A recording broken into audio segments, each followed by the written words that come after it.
For months, I've been uncovering the darkest true horror stories Texas has tried to bury. Stories from ghost towns no longer on the map, gas stations that never close, and roads that seem to loop endlessly through. The dark, you've listened, you've watched, then vanished, like the stories themselves. But tonight, that silence ends. This is 20 disturbing true Texas trucker horror stories, lonely highways, deserted rest stops, voices on the CB that know your name, even when you haven't spoken. These stories aren't just strange, they're warnings. Subscribe. Now, before you become part of the next one, where are you watching from? And what time is it where you are? Let me know in the comments. If you're still here, let's begin. There was a stretch of Highway 90 just outside Van Horn where the desert didn't feel like sand and silence. It felt like something holding its breath. The kind of place where the wind cuts too clean and the sky at dusk stains red like something already bleeding. You drove through it fast, eyes forward, windows up, music off. Every trucker knew it, but no one talked about it on the radio. You kept that stretch of highway in the corner of your eye and prayed your tank would last you. Past mile marker 212, Tommy. Gleason didn't pray much. He was a long-haul independent who didn't believe in superstitions, ghost stories, or God. After 23 years and 12 gears, he'd seen everything the road had to offer: meth tweakers waving knives at rest stops, dead deer standing on their hind legs like puppets after a rig hit them too hard, and once in Louisiana, a preacher who flagged him down just to scream, "Don't haul the living for the dead." That had stuck with him longer than it should have, but Tommy wasn't a man who spooked. Easy. Until he pulled into that gas station on a Thursday night just outside Van Horn. There wasn't a sign. No glowing logo, no posted hours, just 3 pumps, a flickering overhead light, and a busted vending machine leaning against the cinder block wall of the store. The kind of place that should have been abandoned but wasn't. The kind that looked like it was waiting. Tommy hadn't even meant to stop.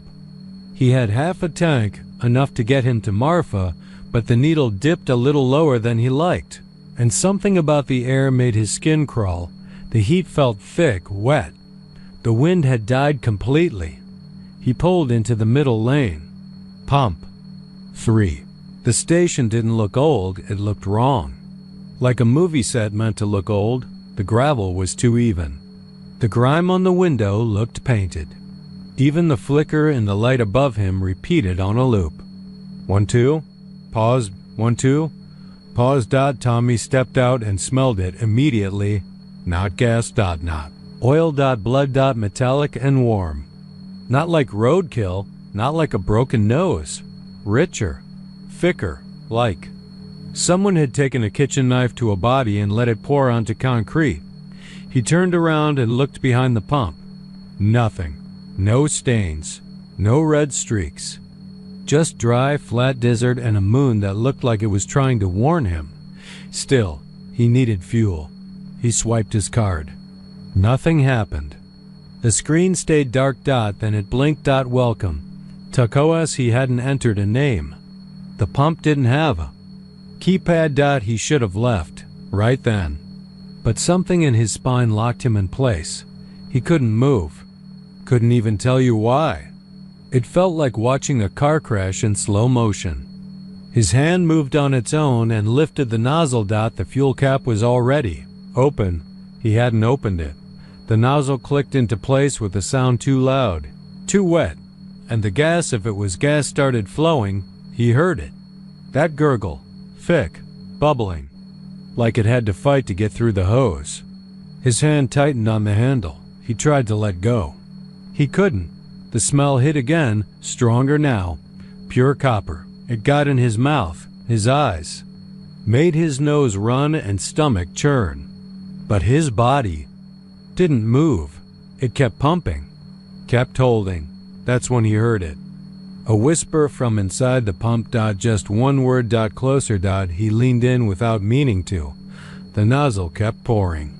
The hose jerked slightly, like something was tugging back from inside. The pump screen flickered again. See me, the numbers didn't show gallons.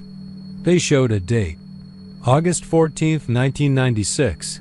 Tommy's hands trembled. His brother had died on that date. He stepped back, stumbled, hit the side of his cab. The nozzle slipped out, dragging a thin black-red stream across the gravel. It didn't soak in. It shimmered. He turned to get in the cab, but the door was already open. The cab light was on. His seatbelt was hanging over the wheel, unlatched. He'd left it buckled. Someone had been inside, or still was. He swung up, half expecting to see a drifter or a thief. But the cab was empty. The air, though it was freezing, cold enough to fog the windshield from the inside. He slammed the door, locked it, and peeled out of the lot like the devil himself was hitching a ride. The tank was only half full. 2 miles down the road, his CB came to life, static at first. Then, you left it open. A voice. His voice. You let it in. Tommy didn't remember blacking out. But he must have, because when he came to, he was pulled over on the shoulder, head on the wheel, truck dead. Air hot again. The tank was full. Burnt smell in the air. No sign of damage except his tires, which were melted to the rims. The whole rig sat on ruined rubber. No sign of fire. Just heat. He didn't tell anyone. Not the tow truck. Not the shop in El Paso. Not even his ex-wife when she asked why he kept flinching in his sleep. But he never hauled nights again. And he never stopped in Van Horn. They found another truck there a month later, charred to the frame. No driver. Just a full tank and a pump handle hanging from the side. It was pump 3. Always pump 3. The CB crackled like dry leaves in a dead man's fist. Cole Mercer twisted the volume knob of his dusty Cobra 29LX, half expecting the static to vanish. It didn't. Out on the long, flat stretch of I-40 west of Amarillo, with the moon buried behind storm-gray clouds and only the occasional flick of a passing rig's lights for company, the only music was the hum of tires on blacktop and that goddamned radio hiss. He was 30 miles east of the Flying J, hauling a load of frozen chicken. That didn't care if it showed up late. Dispatch had told him to take its slow ice warnings, and Cole didn't argue. He liked driving at night. He liked the quiet. Except tonight wasn't quiet. It started just before midnight, somewhere near the exit to Claude, when the hiss turned rhythmic, a soft clicking beneath the static like fingernails tapping on glass. Then a voice, a whisper at first, not even words, just a murmur tucked between frequencies. Cole squinted at the CB screen. He was on Channel 19, the usual trucker band. He flipped the channel knob, one click at a time, until he hit 13, and the world turned cold. Please, help me. The voice was unmistakably female. Frantic. Wet-sounding, like she was crying or her mouth was full of something thick. Her sobs weren't clear at first, garbled by whatever ancient filter the signal was passing through. But then, don't let him. Don't let him put me back. Cole's skin prickled under his flannel. He checked his phone, no service. The CB crackled again. He's coming? He's right behind. Dead air. The radio went silent, then howled with a sudden burst of static so loud he nearly veered into the shoulder. When it settled again, she was gone. Just the empty hiss. Cole didn't scare easy. Not after 20 years on the road. He'd seen flipped summists with driver's legs still twitching, been chased by a naked tweaker in Tulsa, and once ran over a goddamn deer that got up and limped off like nothing happened. But this was different. He switched back to 19 and tried to forget it. Didn't work. 30 minutes later, as he passed the old feedlot east of Amarillo, the one local said, shut down in the late 90s after some kind of EPS scandal, he heard her again. Only this time it wasn't a cry. It was a scream. Raw and jagged, like someone pulling a rusted nail out of their own stomach. "Don't put me back in the freezer. Please. I was good. I was good. I was..." Click. Static. Silence. Cole pulled. Over. The shoulder was wide, flat, and bathed in the weak orange wash of a flickering lamppost that buzzed like a dying fly. He'd killed the engine. The radio stayed on. He stared at channel 13. It shouldn't have been active. Everyone in the industry knew that frequency had been decommissioned years ago, after some kind of interference issue in '97. Some said it was because a trucker went crazy after listening to it too long, heard voices, drove his rig full speed into the side of an overpass. Others said it had something to do with a woman who was murdered off a rest stop near Palo Duro Canyon, buried beneath the floor of a refrigerated trailer that never made it to Dallas. Her killer vanished. Cole hadn't thought about that story. In years, he listened. Nothing now. Just that hiss, rising and falling like breath. He opened the door, stepped down into the freezing night, and lit a cigarette with hands that didn't want to hold still. The cold got into your bones out here, even in late March. Even more when you were sweating and couldn't figure out why. That's when he noticed the lights. There, across the barren field past the fence line, were a row of red brake lights. No headlights. No engine noise. Just 5 round dots hovering in the dark, perfectly spaced like some ghost convoy stopped in formation. Cole blinked. They were gone. Back in the cab, he shut the door, threw the rig into drive, and started rolling. Slowly at first, then faster. He stayed off channel 13 until the voice forced him back. He's got a new one. He's doing it again. Please. Cole gritted his teeth and slammed the knob. The display lit up blood red for a moment, just a glitch. He thought, but the screen showed something impossible. Date: March 28, 1997 time, 1:14 a.m. His hands went clammy. That wasn't today's date. That was the night the feedlot burned.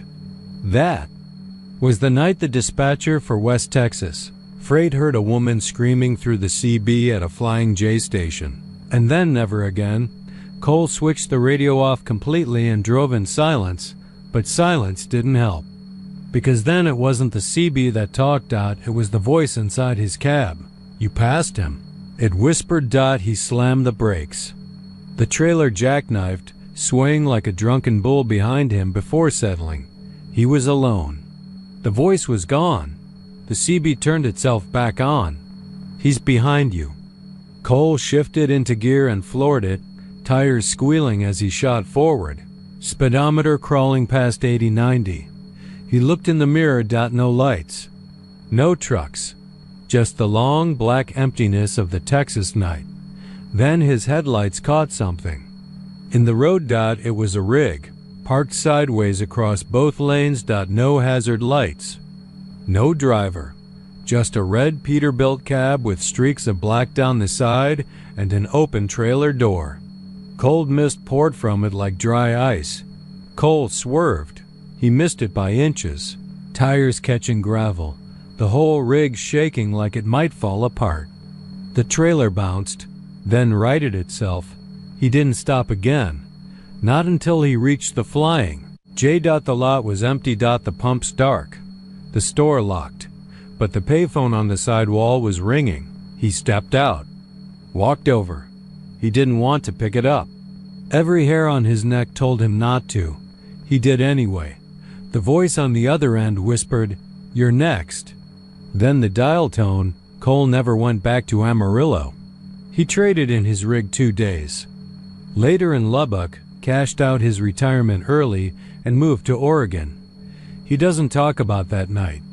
Won't touch a CB radio. Lives in a cabin off the grid now, with no tech, just books and silence.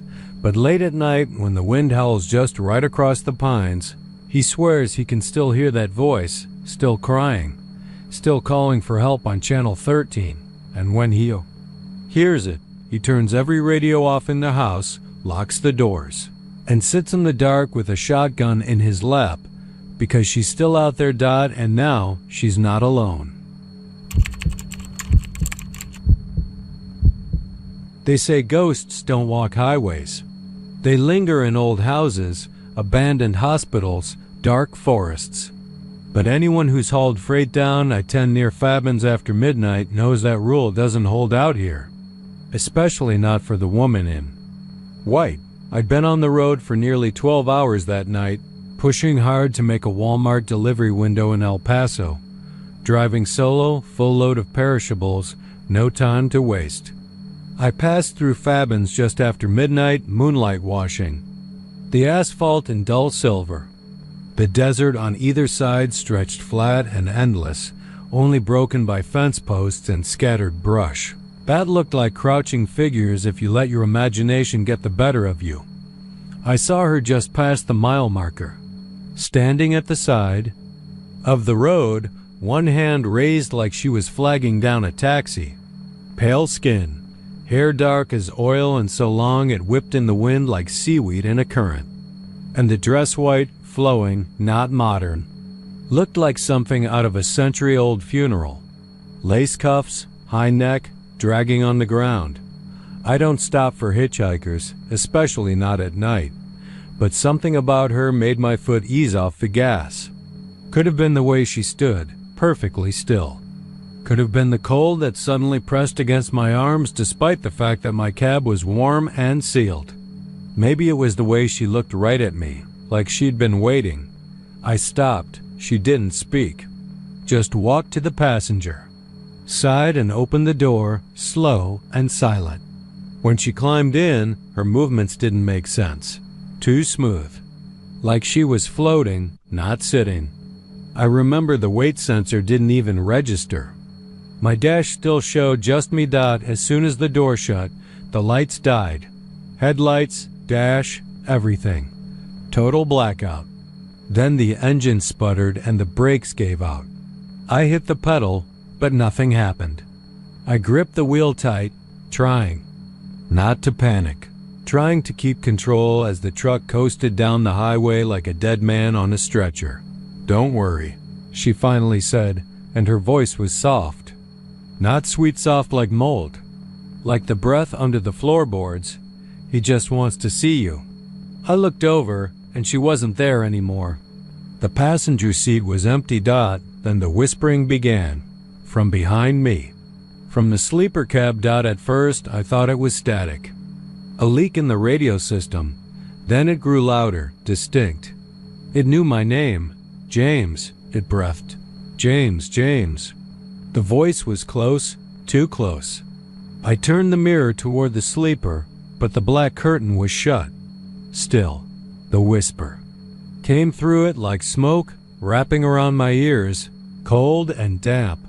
I reached behind with one hand, trembling, and pulled the curtain back. Nothing, just the blankets. My jacket hanging off the hook. My duffel. And then I saw the imprint. It looked like someone had been lying there. Still was, maybe. The fabric of the mattress was depressed, but nothing was visible. Just that whispering. "James. You remember her, don't you?" I slammed the curtain shut and stomped on the brake again. Nothing. The whole truck was gliding like it was on ice. And then, from the corner of my eye, the woman was back. Not in the passenger seat. In the road ahead.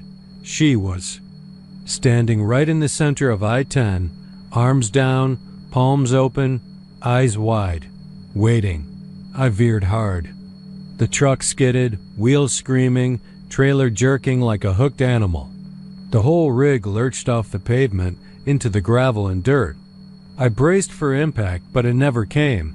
Everything just stopped. The lights blinked back on. The engine roared as if nothing had ever gone wrong. The brakes hissed, caught.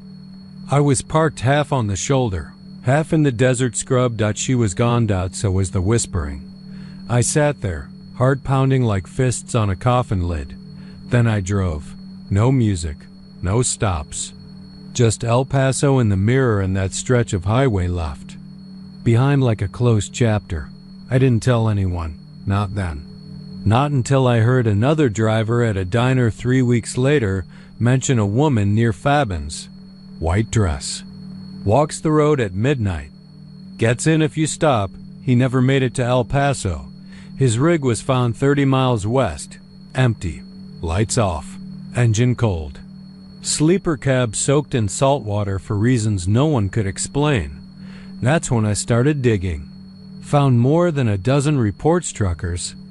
Local cops, even a couple of teens in a beat-up Civic who swear they picked her up before swerving into a ditch and waking up 6 hours later with their fingernails gone.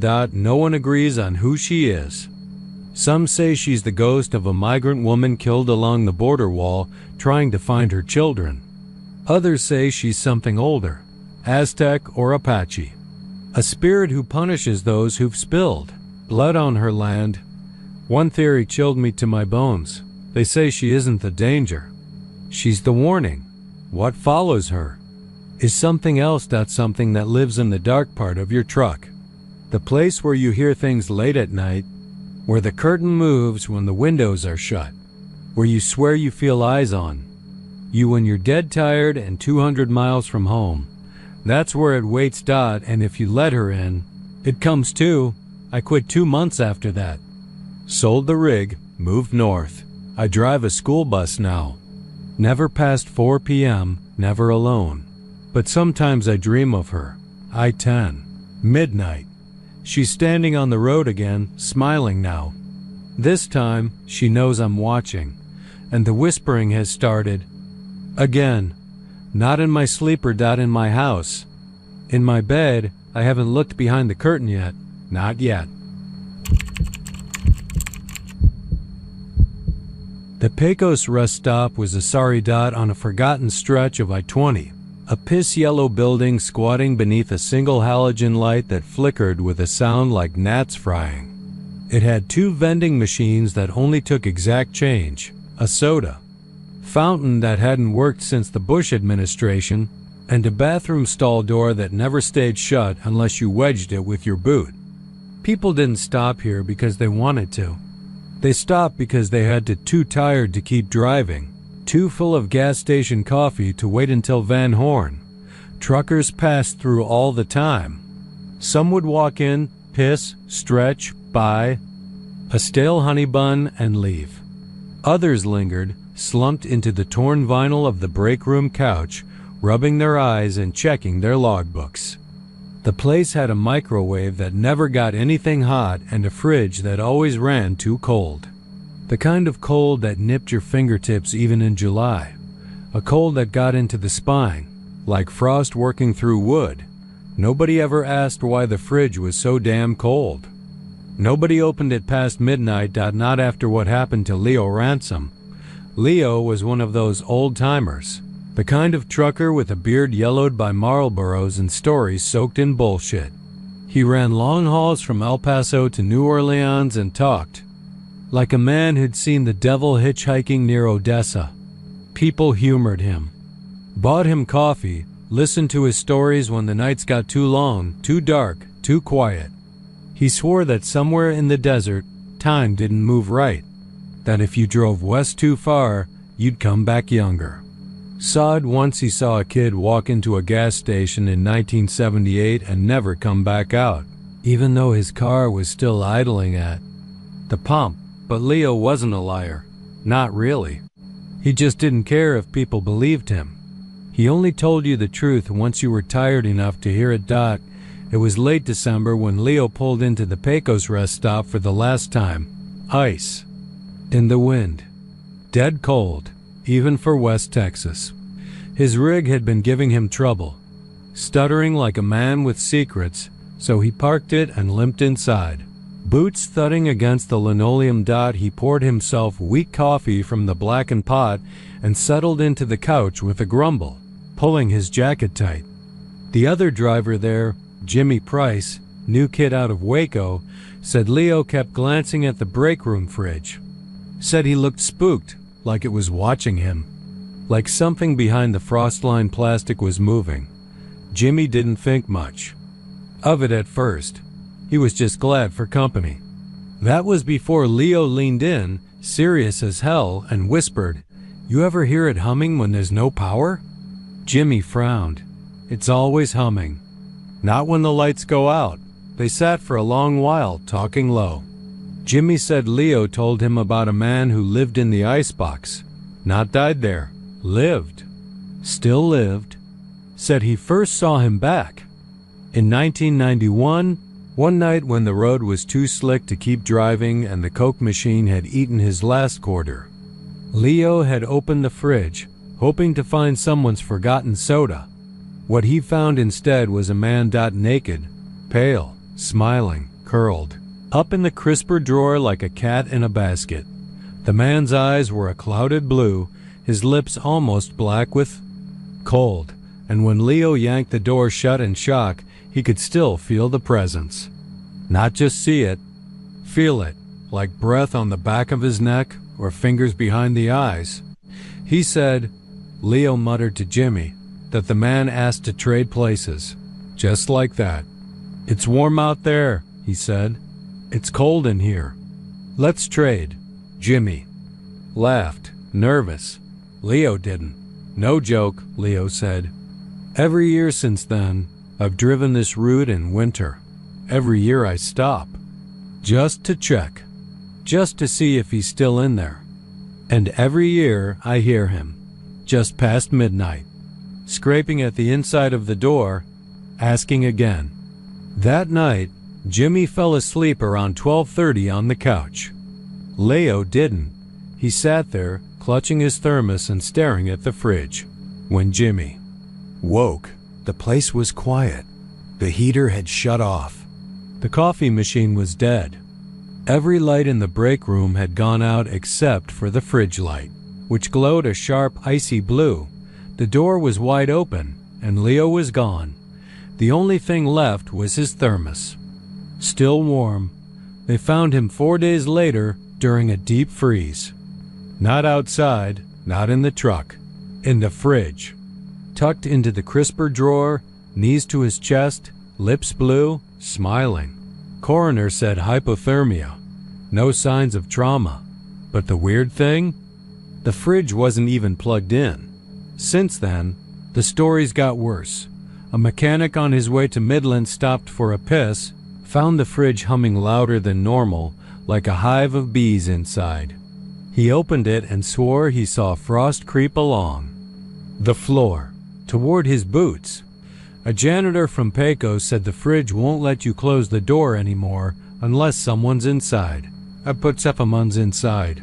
Woman driving cross-country took a picture of the fridge for a travel blog.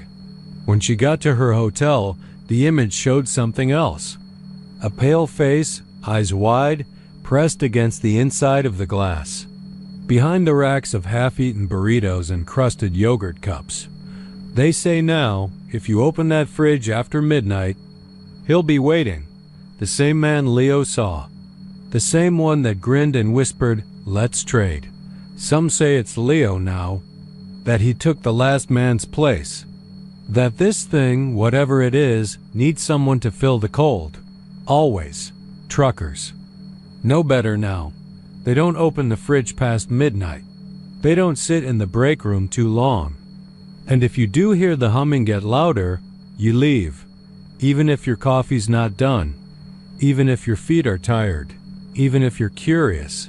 Because if you open that door and he's there, you'll feel it. The pull. The cold, sharp whisper. Curling into your ear like frostbite. It's warm out there. It's cold in here. Let's trade. And once you agree, even without meaning to, you're the one humming. It was a 2-lane road carved through the heart of nothing, the kind of highway that looked the same going forward as it did behind. Just flat land and heat shimmer, broken only by barbed wire fences and the occasional dying tree. Harold Green, a middle-aged mechanic from Midland, didn't like driving west after dusk, but the job out in Sweetwater had run long. And now here he was, pushing 80 on an empty stretch, the sunset bleeding out behind him like a busted artery. Gaslight blinked to life just as he passed the rusted sign. Full serve ICESNAKKS. Fuel up. Ahead 3 miles. The kind of crooked wooden sign that seemed older than the road itself. The kind you passed without thinking twice unless you were low, real low. He was. The place came into view like a mirage. An old Sinclair station, its green dinosaur long since faded to bone white. The pumps looked old enough to remember the Kennedy assassination, and the building, a squat little rectangle with grime-black windows, seemed more like a bunker than a store. But what stood out most were the kids. 2 of them, a boy and a girl, both maybe 10, 11 at the most. They stood in front of Pump 2, hands at their sides, faces tilted slightly toward the road like they'd been waiting. They wore matching. Overalls too clean for kids that lived in dirt country, and both had the kind of pale skin you only got from staying out of the sun. Their hair was blonde, but it wasn't natural, not like sunshine blonde. It looked brittle, like straw soaked in ash. But it was their faces that stopped Harold's hand from reaching the ignition again. Their eyes were wide open, too. Wide.unblinking. The kind of stare you might see on a mannequin, that someone tried too hard to make real. He rolled down the window a crack. "You kids out here alone?" They didn't answer right away, just turned in unison to face him. It was like watching one mind operate 2 bodies. The girl spoke first. "Where you headed, sir?" Harold hesitated. He hadn't even turned off the truck yet. The boy chimed. In next, exact same tone, like they were sharing a script. "Where you headed, sir?" "Nowhere important," Harold said, voice catching in his throat. "Just headed back to Midland." They both smiled. Not like kids. Not even like people. Just a slow, deliberate curl of the lips. Harold's stomach turned. The boy walked to the pump and lifted the nozzle. "We'll get you filled up." "I didn't say I needed," he started, but the girl had already unscrewed the cap. He looked down. He hadn't even heard her walk over. "No charge," she said. "We like helping travelers." He should have driven off right then. Should have. Peeled out onto the road and taken his chances with fumes. But something kept him there. Maybe it was the way they moved, like dancers underwater. Or maybe it was how damned quiet everything was. No bugs, no wind, no music inside the station, no humming from the sign. Just that pump clicking to life. And the sound of fuel rushing into his tank. "You run this place?" he asked, forcing calm into his voice. They nodded at the same time. "No parents?" "No one but us," the girl said. Harold tried to chuckle. "Well, that's something." "We used to have more," the boy said, staring at the pump. They left. The girl turned to Harold again. "Do you want a snack?" "No, thanks. She was already holding a bag of chips." He hadn't seen her move. It was just in her hands now, like she'd pulled it from nowhere. "They're fresh," she whispered. "We got cold drinks, too." In the back. He reached to decline, and as his fingers brushed the edge of the bag, he caught her eyes again, still wide, still staring. He pulled his hand back. "Actually, I'm good." The pump clicked. "Full tank. You're all set," the boy said. "Where did you say you were headed?" Harold fumbled for his wallet, but the girl stopped him with a gesture that didn't belong to a child. Graceful, slow, final. "No charge," she repeated. He stared at them for a long moment. "Well, thank you." They didn't respond, just watched him climb back into his truck and turn the key. The engine started, but the air inside felt wrong, now thicker, heavy. He rolled the window up halfway and looked back. The girl waved. The boy tilted his head. Neither of them blinked. Harold drove. He didn't look back again, even when the road curved. Even when he thought he saw them standing in the rear view, still waving. It wasn't until he hit the outskirts of Midland that he noticed the shift. The gas gauge hadn't moved. Still full. Good. But The trip odometer blinked 0. He hadn't reset it. He pulled over under a flickering street lamp and stared at the numbers dot. Then he saw a dot, not 0. Just 3 letters. Faint on the digital readout. His chest tightened. He looked in the rear view again. Empty. He shook it off. Drove home. Told himself he was tired, losing it. That night he dreamt of the kids, standing at the foot of his bed, asking again, "Where are you headed?" He didn't answer. The next morning the tank was still full. The next day, 2, and the third. By the 4th, Harold got in his truck just to burn it off, drove loops around town, up and down the interstate. Still full. And that's when the whispering started. At first, just under the music. A soft voice like static, brushing against his ear. Then louder, clearer, "Where are you headed?" He stopped sleeping. Stopped driving. Stopped talking to friends. Everyone thought it was a breakdown, but Harold knew the gas station wasn't real, or maybe it was. Maybe it was older than the map. Maybe it waited for people like him, people who had nowhere left to go and didn't care much if they got there. A week later, a deputy found his truck parked on the shoulder just outside Abilene. No sign of Harold. Tank still full. The last ping from his phone showed him traveling west. The strangest thing? The timestamp on the final message he sent to his brother. Just 3 words. "See you there. The boy and the girl still stand by pump." 2. They don't blink. They don't charge. They just ask one thing. "Where are you headed?"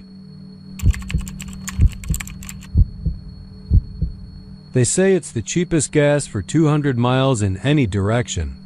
That station just west of Bowie, Texas, off the old road that runs parallel to 287, the one most folks don't take anymore unless they're local or desperate. No lights around. Just the low thrum of cicadas in the dark and the glowing red digits on the pump like a dying heartbeat. I wasn't desperate. Not really. Not yet. Just trying to save a few bucks on a haul from Laredo to Amarillo. Deadhead. Miles make a man stingy, and I had maybe 50 in the tank. So I figured I'd fill up and sleep it off in the cab till morning. But I never got to full. And I never slept out. The station didn't have a name, not when I saw anyway. No neon sign, just a tin awning over 2 battered pumps and a boxy little building behind it that looked like a trailer from the 70s squatting in the dust. The kind of place that still sold RC Cola and moon pies and smelled like cigarettes soaked into the drywall. I pulled up to pump 2. The place was deserted. Not even a raccoon scurried under the dumpsters. Just the stillness of that Texas night. The kind where the air feels swollen and thick with dust and memory. The pump was analog, no card reader, just a slot for bills and a clunky digital readout that flickered when I tapped it. I slid in a 20 and lifted the handle. The nozzle coughed like a dying man and then started pumping. I watched the numbers climb, gallon by gallon, 5, 6, 7. I turned for a second, just a second, to spit in the dirt, and when I looked back, the gauge had dropped. From 7.3 gallons to 6.9. I blinked. Thought maybe I misread it. Heat can do that, play tricks. I wiped my forehead and looked around. Still empty. Still quiet. The tank wasn't full. I knew it wasn't. I could hear the echo of hollow space inside it. So I kept pumping. The needle ticked upward again. 8. 8.3. 8.6. I turned to look at the road. There were footprints, wet, muddy, leading from behind the pump to the rear tires of my rig. They weren't there before I'd have seen them. Perfect outlines of bare feet. Human. Small. Like a kid's. Froze. The pump clunked and paused like it was waiting for me to do something. I turned full around. No one there. Just the dark and a whisper of wind stirring mesquite branches behind. The station. I walked a few steps back toward the trailer building. It had one flickering light above the door and a dusty Coke machine humming beside it. I cupped my hands and peered inside the smudged window. Nothing. No clerk, no shelves, just shadows and what looked like an empty stool at a counter. The kind you find in diners. The kind that swivels even when no one's touched it in hours. I turned back. Another set of footprints had appeared. This time beside the front wheels. They weren't wet anymore.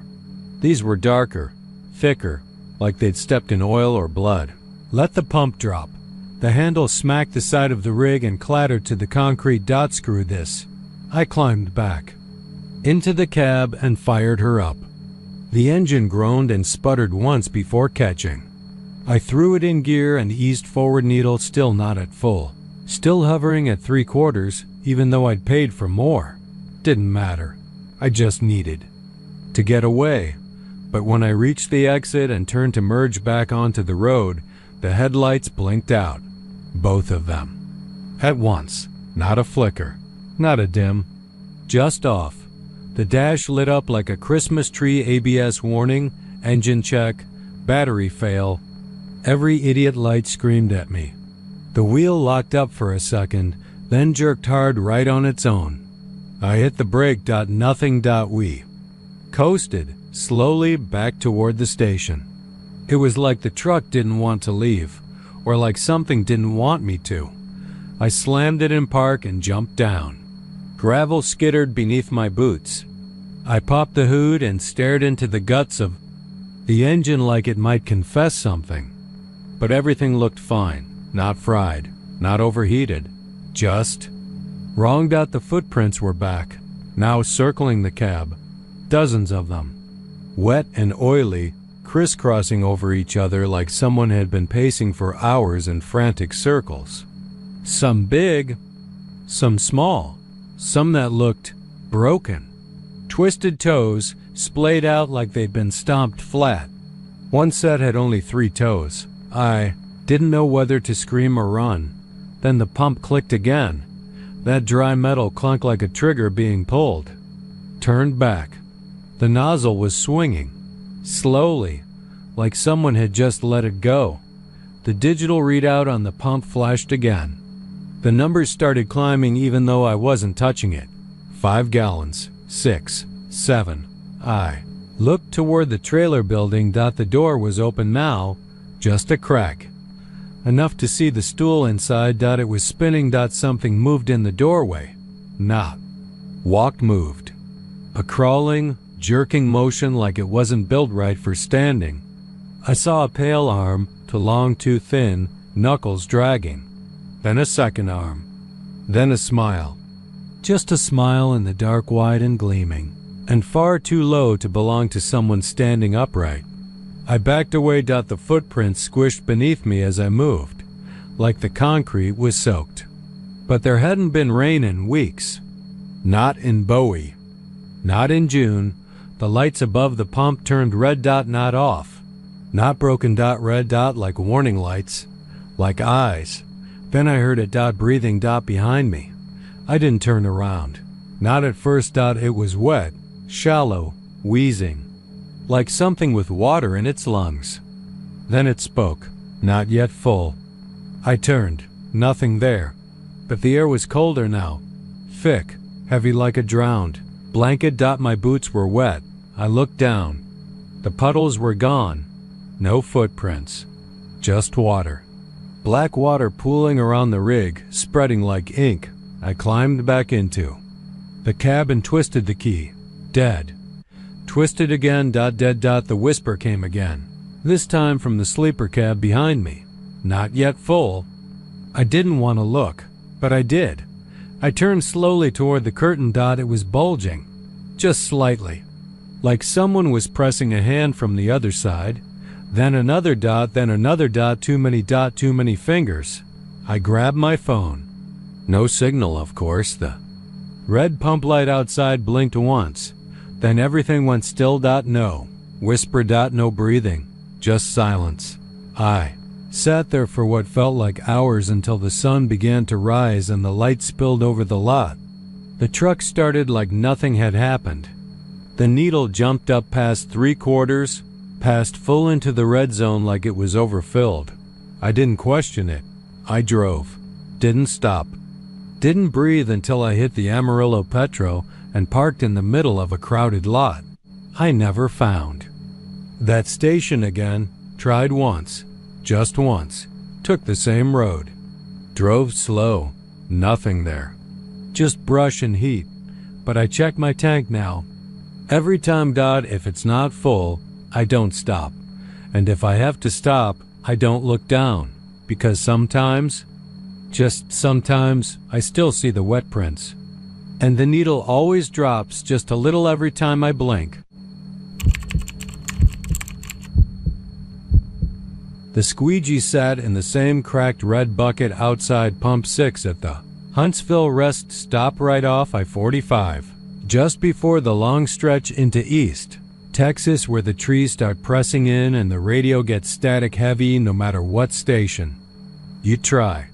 The building itself looked like it hadn't been touched since the Reagan years. Mold growing up the corners. Faded Pepsi logos on the vending machines that no longer worked. A flickering bug light buzzing over the bathroom door that always swung open a few inches no matter how hard you shut it. But that damn squeegee was spotless. Every time. Didn't matter the dust storms, the sweltering heat, the long chains of tanker trucks rolling in from the Houston port. The sponge never had grime, the handle never rusted, the bucket water never turned to the greenish soup you see at other stops, and folks noticed. Maybe not on the first pass through, maybe not when you're tired and running low on caffeine, but the regulars, those who drove nights, those who kept to themselves and paid attention to the little things, they all said the same thing. Don't touch the squeegee at Pump 6. Of course, most people didn't believe that kind of thing. Just trucker folklore. Another dumb story passed around to keep new guys on edge or to spice up late-night diner conversations. One guy, Donnie LaRue, he made a point to use it every time he stopped. Said it was superstition, just old men trying to sound spooky. Said it in that cocky way people do when they don't really believe in anything. He was hauling cattle feed that summer, headed north toward Corsicana, and figured he'd stretch his legs before the last leg of the drive. August heat pressing down like a grudge. LaRue never made it. They found his rig idling just off the edge of the rest stop, headlights pointed toward the tree line, door wide open, and cab lights blinking slow. CB still squawking static like someone had keyed the mic and left it on. His boots were on the ground beside the bucket. That squeegee leaned up against Pump 6, clean as ever. Water still in the pail, no splashes, no mess, just sitting there. Like it had never been used, but no Donnie. His wallet, keys, even his thermos of black coffee sat right there on the cab seat. Nothing touched, except for one thing. There were wet streaks, slimy and curved, running from the side of the cab toward the back tires, and something had scratched the chrome. Thin, jagged etchings like claws, only too wide set and too low. To the ground, like whatever made them was crawling. Word spread, but not fast. These kinds of things don't hit the news. They fizzle out, especially when there's no body, no crime scene, no blood. Just a missing man and an empty truck. And a rest stop no one wants to talk about anymore. You ask around, though, real quiet like, and you'll find people who remember like Ellis Jarrett, who ran loads between Austin and Shreveport. 40 years on the road. Doesn't talk much, but when he does, his voice carries the kind of weight that makes you stop fiddling with your coffee cup. He only told the story once. Said it was back in '99, Halloween night. Rain pounding so hard you could feel it in your teeth. He pulled into the Huntsville stop because his wipers had started to stutter, and he figured he'd clean off the windshield real quick. He didn't know the stories back then. Pump 6 looked like any other, except for the fact the squeegee wasn't soaked like the rest. Just damp enough, tidy, waiting. He said when he grabbed the handle, something pulled back. Not hard, just a little resistance. Like suction, but enough to make him pause. That's when he felt a movement under the sponge. Not like water sloshing or air bubbles. No, this was different, intentional, like something small was shifting beneath the layers. He turned it over slow, expecting maybe a dead mouse or a frog stuck inside, but he saw something else entirely. Flesh, thin, pale, and pink gray, like undercooked meat. Fingers long and segmented, not human, not even close. They flexed and jerked when the sponge flipped. One had a tiny hooked claw. The others seemed to recoil from the air like they hated being seen, and then they darted back inside the sponge. Dropped it, stepped back. Said he was gonna leave, but something else caught his eye. The bucket was empty. No water. Just a black hole inside. Not darkness like shadow, but like it wasn't there at all, a flat, unnatural void. Like looking into the eye of something ancient and buried. He left. Peeled rubber, burned his tires bald, didn't stop till he hit Nacogdoches. That was the last time he ever drove that route. Others whispered of things too. Things they saw in the mirror after they used it. Wet handprints appearing on the side of the cab while parked at night. A smell like raw shellfish mixed with gasoline. One driver, a rookie named Ray Contreras, said he used the squeegee on a dare, and the next morning found tiny scratches on the inside of his windshield, like something had tried to claw its way out. He quit the next day. But still, every week someone stops, someone new, and someone uses it, because no one puts up signs, no warnings, no barricades. The truck stop owners won't even acknowledge it if you ask. Just stare and say, "You must be thinking of another place," even though you're not. Even though you know it's real. Sometimes, people claim they've seen something actually crawl out. Something wet and wiry and fast. Too fast to get a picture. Too fast to scream. It slips under trucks. Into drainage grates. Down into the cracks between pavement slabs. It waits. And every time the squeegee is lifted, it learns a little more about you. Where you're going. What scares you. What you love. Because it doesn't want to just scare you. It wants to follow.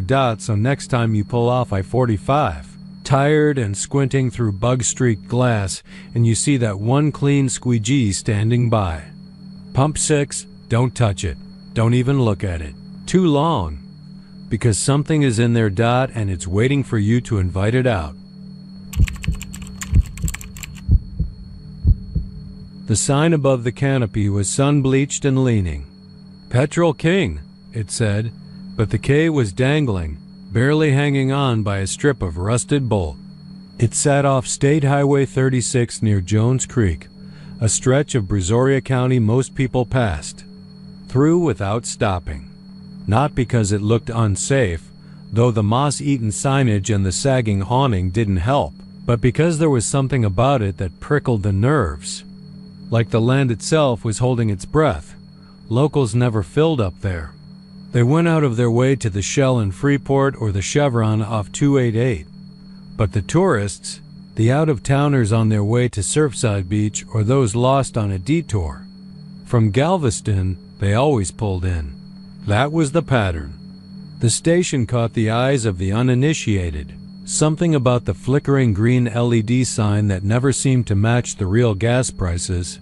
Or maybe it was just the way it stood. Alone, as if surrounded by more than just trees. As if watched. One Friday afternoon, a man named Craig was passing through. Divorced, mid-40s, driving a dusty gray Altima that smelled faintly of mildew and cheap cologne. He was heading from Houston down to meet a woman he'd met on a dating app. Said her name was Lacey. Said she lived near Oyster Creek. Sighed. She liked men who made her laugh. Craig didn't laugh much. But he smiled through the messages, made jokes about bourbon and bad country songs, and somehow landed a Friday dinner invite. He'd stopped for gas just past 5 p.m. The sun hung low, and fat, spilling long shadows across the highway. He saw the Petrol King sign and swung in. There were 4 pumps. One car already there, A pale blue minivan at pump 2, no one inside. The doors were shut. No sign of movement. Craig pulled up to pump 4, the one at the far left edge, closest to the woods. He got out, slid his card, and began pumping. The air smelled like pine, salt, and something underneath. Something sour, faint, but wrong. The kind of smell that triggers old instincts, a memory of rot, of animal dens and damp graves. He shook it off. He looked left, not because he meant to. It wasn't curiosity, really.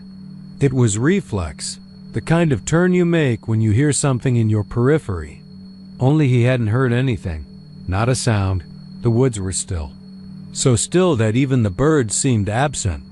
Trees, thick and gnarled with black moss, stood tight together beyond the cracked fence that bordered the station. Dense, unnaturally so. As if the woods were pressing in, trying to reclaim the land.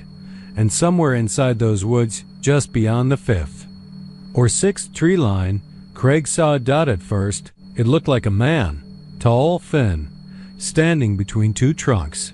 Skin pale like driftwood. No clothes. No movement.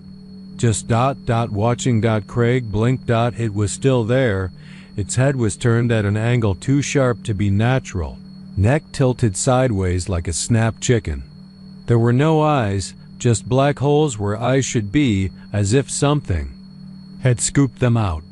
And its mouth, long and stretching far across the cheeks, hung open in an expression that was neither scream nor smile. Just open. Craig took a step back. The gas nozzle clicked. Full. The sound broke something in him. He fumbled the handle, spilling a little gas on his shoe. He didn't look left again. He didn't need to. He could feel it now. That thing in the woods, watching. He slid into his car too fast, turned the key. The engine coughed, then stalled. Once. Twice. 3 times. The 4th time, it turned over. Craig floored it, tires screeching over the gravel as he shot out of the lot, heading west, not even caring that he was going the wrong direction. He drove for 20 minutes before he stopped to catch his breath.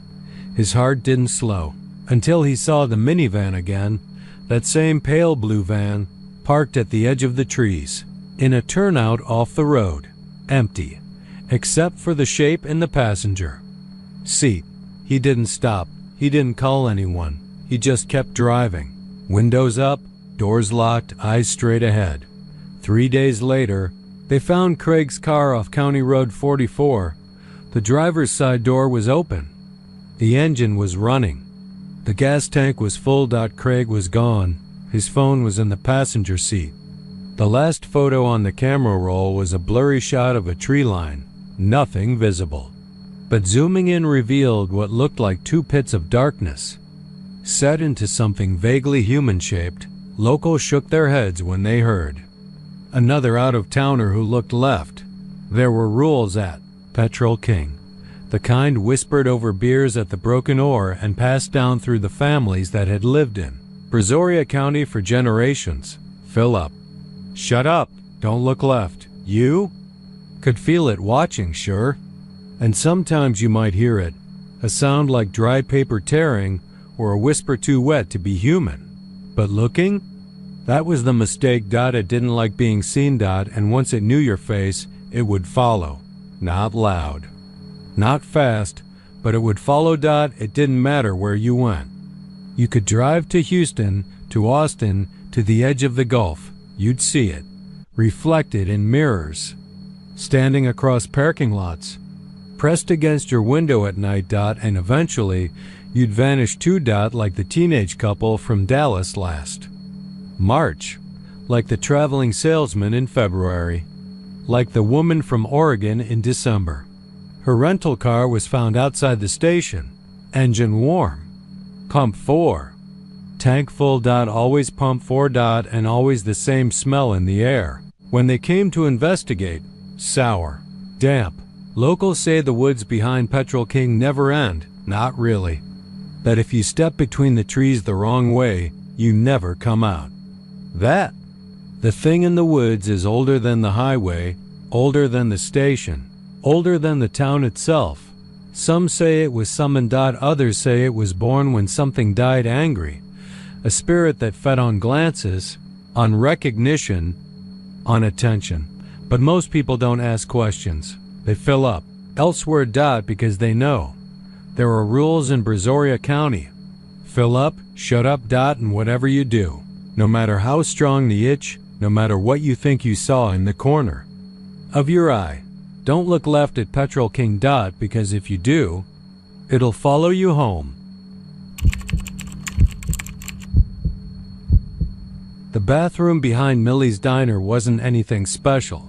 Brick walls crusted with decades of paint, a rusty vent fan that buzzed like a fly stuck in a beer can, and two stalls, one with a door that didn't latch, the other that just wouldn't open all the way unless you lifted it at the hinge like you were offering it up to God himself. The mirror above the cracked sink was spotted with age, warped at the corners, so your reflection always looked like it was trying to get away from you. No one ever cleaned it properly, just swiped at it with bleach water and a rag when the smell got to be too much. But still, people used it. Travelers, mostly truckers, salesmen, road-weary families headed down through Lot on their way to Waco or Temple or somewhere. They could stretch their legs and pretend they hadn't felt the air shift when they pulled in, but the door, the bathroom door. That's what people talked about. If they talked at all. It didn't open outward. Not like a regular door, not like it was supposed to. Every other door in the diner did. You could watch the kitchen swing both ways, the front entrance push and pull. Even the mop closet had that outward swinging snap. But not the bathroom. Once you stepped inside and let it close behind you, it locked with the sound that felt thicker, then a click more like a throat clearing. If you noticed it at all, it was always a second too late. And once it shut, it wouldn't open again. Not if you pulled. Not if you shouted. Not if you threw your shoulder into it until you bled from your teeth. It waited. The first person who ever mentioned it was a woman named Darlene Wyatt, a substitute teacher from Marlin, passing through Lot in the spring of '84. She left her Buick running while she popped into Millie's for a quick coffee and a bathroom break. 15 minutes later, her coffee was cold on the counter, and the waitress, Jolene, figured she'd skipped out. Only the car stayed. And Darlene didn't. They found her 3 hours later, curled up in the corner of the bathroom stall like a punished child. Her palms pressed so hard against her eyes that the skin had peeled. She kept saying the same thing over and over, even after they strapped her to a stretcher and wheeled her out. It's in the mirror. It watches you blink. That was the start of it. A local deputy, Larry Green, came sniffing around 2 weeks later. He'd heard the stories, figured it was kids or maybe something in the cleaning fluid that made people loopy.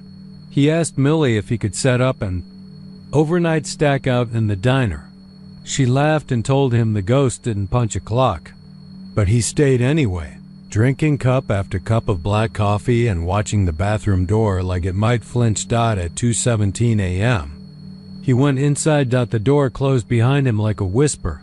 He never came out. His cruiser was still idling the next morning, his radio squawking static. The sheriff busted the bathroom door in with a crowbar, and they found Green's belt, gun, and boots neatly placed beside the sink. His badge was stuck to the mirror with something that looked like spit. But Green was gone. Not dead. Not kidnapped. Just gone. They checked the plumbing, the vents, even peeled back the drywall. Nothing. No trap doors. No tunnels. Just a nasty little bathroom that didn't let go of people once it got hold of them. Millie tried to shut the place down after that, boarded up the bathroom and hung a sign that said "out of order" in red crayon. But folks still wandered in.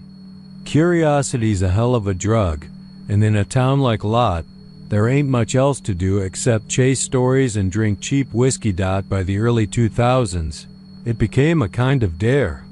Go piss in the mirror, they'd say, chuckling, slapping each other on the back. See if it blinks first. Most people came out fine. A little shaken. Some said the mirror moved when they weren't looking. Some said they heard breathing behind the stall. One guy, Danny Rios, used to drive for long-haul freight out of San Antonio, swore he heard his dead mother whispering his name from inside the vent. He left trucking after that. Took up gardening. Never said another word about it, but the ones who didn't come out, they were always the same kind. People running from something. People carrying guilt like a second skin. Mason Burke was one of them. A man with too many regrets and a face that looked like it had been carved from worry. He came through Lot Inn. A rented Ford Taurus, hands trembling on the wheel, staring too long in the rear view like someone might catch up with him. He sat at Millie's for 2 hours, ordered nothing, just sipped water and stared at the corner where the bathroom sat like a closed eye. Finally, just before dusk, he stood up, muttered something about needing to wash his face, and walked through the door. He didn't come out. When Millie found the bathroom door jammed again, she didn't bother calling the sheriff. Not anymore. She just hung a new sign. Nitrogen monoxide restroom. Don't ask. Thing is, the door still opens. Sometimes, late at night, when the parking lot's empty and the wind's blowing from the south, you can hear it creak just a little. Like something on the other side is testing it. Some say it's not the bathroom that takes you, it's what's inside the mirror. They say if you look at your reflection long enough, it starts to show you things, places you've never been, faces you shouldn't recognize, memories that aren't yours. Some people say it shows you the moment you die. Not how, just the look on your face when it happens, but the real trick, the cruel one, is that it doesn't grab you right away, it waits, it waits for you to close your eyes, just for a second. Just a blink. That's all it needs. One blink, and the door doesn't open anymore. One blink, and the mirror starts breathing. One blink, and you're no longer where you thought you were. You're part of it now. People still stop in Lot, still ask. About Millie's. The diner's under new management, and the bathroom's been remodeled, or so they claim. Tile floors, motion sensor lights, air fresheners that spray lilac every 10 minutes. But the door still doesn't open outward. And sometimes, if you listen real close after midnight, you'll hear someone tapping on the inside of the mirror. Just beneath the glass, tap. Tap, like they're trying to blink their way back out. The gas station just north of San Angelo was the kind of place you'd miss if you blinked. Nestled between two rusted mile markers off an unlit stretch of FM 1223. No sign, no pump numbers, just a single flickering light above the canopy and a squat rectangular building that looked like it hadn't been cleaned since the 80s. Jacob Dunn wasn't the type to spook easy. He'd been long-hauling for 16 years, seen just about every flavor of weird America had to offer. But the feeling that slithered into his chest the moment he turned off the ignition was something else. Something colder. It was past midnight. A dead zone on the CB. The heat had broken hours ago, but sweat still clung to the back of his neck. He told himself he just needed caffeine. Maybe a piss. Maybe just some air outside the cab. The hum of cicadas fell away when he opened the door. Total silence. Not even the whisper of wind. Just the crunch of gravel under his boots and the sound of his own breath, which suddenly seemed too loud. The inside of the station was lit with jaundiced overhead fluorescence. The air smelled like old beef jerky and pine sol that hadn't been used in months. There were a few dusty coolers, all humming just slightly off sync. A rack of snacks that leaned like it was drunk. And behind the counter, standing absolutely still, was the clerk. He didn't look up, not at first. Just stood there, elbows sharp beneath a brown uniform shirt that didn't seem to fit quite right.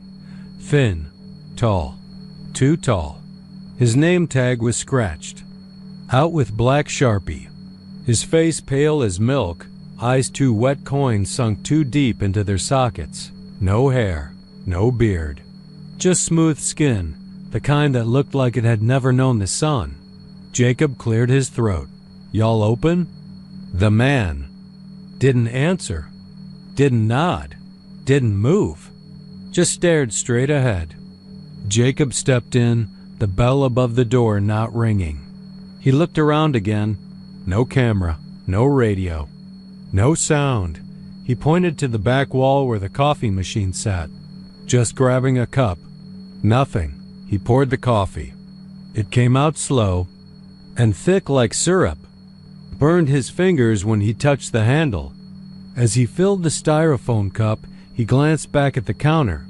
The clerk had moved just a step forward. Maybe 2. He was standing just past the register now, still staring, still not blinking. Jacob blinked. Closer now. A half step behind the candy rack. Jacob's stomach knotted. He tried to speak, but the words caught in his throat like they didn't want to come out. "Hey, you good, man?" The clerk tilted his head. A twitch. Nothing more. Jacob blinked again. Now the clerk was at the end of the counter, hands folded in front of him. His fingers were too long, too thin. They bent in ways that didn't look right, like sticks wrapped in wet skin. One eye was a little lower than the other. His mouth was small. No lips. Jacob backed up toward the door. He didn't blink. Not yet, but his eyes burned. The air was dry, thick, like breathing dust. He reached for the handle behind him. He blinked. The clerk was right at the door, nose nearly touching the glass. Still inside, still unmoving, but there, close enough Jacob could see the thin veins beneath his translucent skin. His tongue, black and smooth, darted out once to touch the corner of his mouth. Jacob threw the door open and stumbled outside, dropping his coffee. It splattered across the concrete like tar. He bolted for the truck, fumbling for his keys. His breath came fast now, ragged, his boots dragging across gravel. He opened the cab door and climbed in. Locked it, slammed it shut, sat still. Didn't blink. The clerk was inside the store again, standing exactly where he had been at the start, like nothing had happened. Like time reset every time Jacob blinked. He reached for the ignition. Turned the key. The engine didn't start. Just a grinding cough. Again. Nothing. He blinked. The clerk was outside the store now, 5 feet from the front of his truck. Jacob screamed, slapped the dash, twisted the key again. The engine whined, choked, then caught. He didn't wait. Slammed it into gear and peeled out, tires screaming against the dirt lot. He didn't stop. Not until he hit the next lit gas station 30 miles down the road. Inside that station, there were people. Real people. Music on the radio. Air conditioning that actually worked. Jacob tried to laugh it off. Bought a Red Bull. Used the bathroom. When he came out, he glanced through the window. The parking lot was empty except for his rig and the clerk. Standing just outside his cab, face nearly pressed to the glass. Jacob blinked. Gone. He didn't sleep that night. Just kept driving, eyes wide and dry, chugging caffeine, praying for dawn. But dawn didn't come. The sky lightened, yes, but it stayed gray, clouded, off. His GPS rerouted without asking. The roads didn't look the same. Signs with no names. Mile markers repeating. Every gas station he passed looked like the one before. Every clerk he saw looked like him. Too tall. Too still. Too quiet. He stopped trusting rest stops. Pissed in bottles. Ate out of his cooler. Told himself he was imagining it. Told himself maybe it was the heat or the stress. Maybe something in that coffee. He told himself a lot of things, but he didn't stop blinking. He couldn't, because every time he did, that clerk was closer, sometimes just a step, sometimes a whole mile. And one night, 3 weeks later, Somewhere in Oklahoma or maybe back in Texas, he couldn't be sure. Jacob fell asleep at the wheel. Just for a second. Just long enough to blink. They found the truck idling on the shoulder. Driver's side door open. Interior lights flashing. No sign of Jacob. Just wet footprints on the seat. And long dark finger smudges across the inside of the windshield. The coffee cup was still full and the holder. Steam rose from it, slow and thick, smelling faintly of pine and burnt skin. The call came in at 3:42 a.m., long after the rest of the dispatch office had gone dark except for Jim Hardy's corner cubicle. He was halfway through a lukewarm cup of vending machine coffee and working out a backhaul route for a rig stranded in Lubbock when the line buzzed a direct channel, one that hadn't lit up in over a decade. The number blinking on the screen was familiar, but impossible. The system had flagged it immediately. It shouldn't have been active. It had been marked dormant in 2011, archived after the driver assigned to it never returned from a haul. Through West Texas, the headset crackled once, then a voice gravelly, flat, emotionless. "This is driver 483 Delta. I've got one live load. Eastbound headed for yard 12 in El Paso. Cargo, myself." Jim blinked. He hadn't heard that call sign in years. Not since Eddie Jarvis disappeared somewhere south of Odessa, en route to a container yard that had since been shut down and condemned for environmental concerns, which was dispatch. Lingo for "we found something we weren't supposed to." No body was ever found. Just an empty cab parked behind a drainage ditch, keys in the ignition, and claw marks, real ones, on the inside of the windows. Jim reached for the manual override and started to trace the call, but the signal was scrambled. Not masked, distorted, like it wasn't bouncing off any tower. "Just arriving." He cleared his throat. "Say again? Did you say?" "You're hauling yourself, driver?" Silence. Then a low exhale, like wind through teeth. "I'm all that's left." ETA 22 minutes. Open the gate. And the line went dead. Jim stared at the login. The voice had been so clear, but the number matched Eddie's truck. That was impossible. Eddie's rig had been stripped, its vang deleted from the system, its plates returned. And yard 12? That place had been fenced off after the third time someone reported hearing screams coming from the empty trailers at night. He stood, unease crawling under his skin like ants behind drywall. Something in his gut twisted, an old reflex from years on the road himself, before the heart. Attack took him off the seat and put him behind a monitor. He knew that feeling. It was the one you got just before a tire blew, or when your brakes locked at 60 on black ice. Jim called it in. 2 guards posted at the lot gate. Both local boys, ex-oil field, used to weird things. He didn't tell them what the call said, just that something was coming, and they needed to be ready. The truck arrived at exactly 4:04 a.m. Looked like hell. It was a Freightliner, matte black, no numbers on the side. Old model, maybe 2005, but the cab looked like it had been submerged in salt water and left in the sun, rust along every edge. Windows spiderwebbed. Headlights off. The engine coughed once and died as it rolled to a stop at the gate. No sound but the squeal of brakes and the gentle tick of cooling metal. No one got out. The guard stood frozen for a moment, watching. Then one approached the driver's side and rapped on the door. The smell hit first. They would both later describe it differently. One said it was meat gone bad in the heat. Another said it was the smell of burning hair and bleach, but they both agreed on one thing. It didn't smell like anything that came from this world. The driver's side window had been smeared with something dark. It wasn't dust or grease. It was streaked, deliberate, like someone had tried to claw their way out. The door creaked open on its own. The guard stepped back fast, one hand on his radio. Inside the cab, There was no one, just a pile. A horrific, glistening heap of flesh, skin folded like a suit. Fingernails, hundreds of them, broken and bloody, scattered across the seat. A CB radio covered in dried fluid, still hissing faint static, and something else. The seatbelt was buckled. Through the radio came the voice again.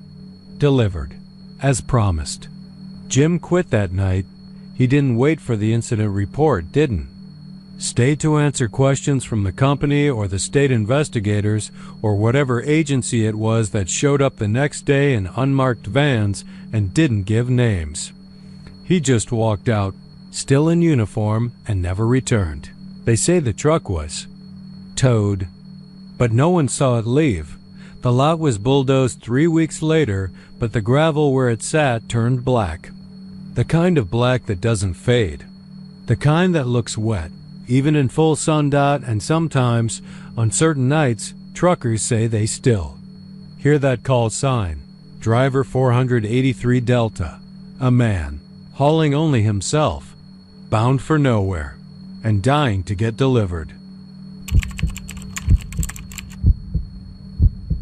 They showed up again just outside Big Spring. Harlan Boone had been driving since noon. Texas sun burning white lines into his eyes until dusk softened the horizon and the land turned the color of old blood. The road, US 87, was long and lonely. Out here flat plains for miles, scattered oil pumps dipping their metal heads like praying skeletons. He'd driven this stretch 100 times, but tonight was different. Tonight felt wrong. He was hauling empty pallets back to San Antonio. A dead-run, light load.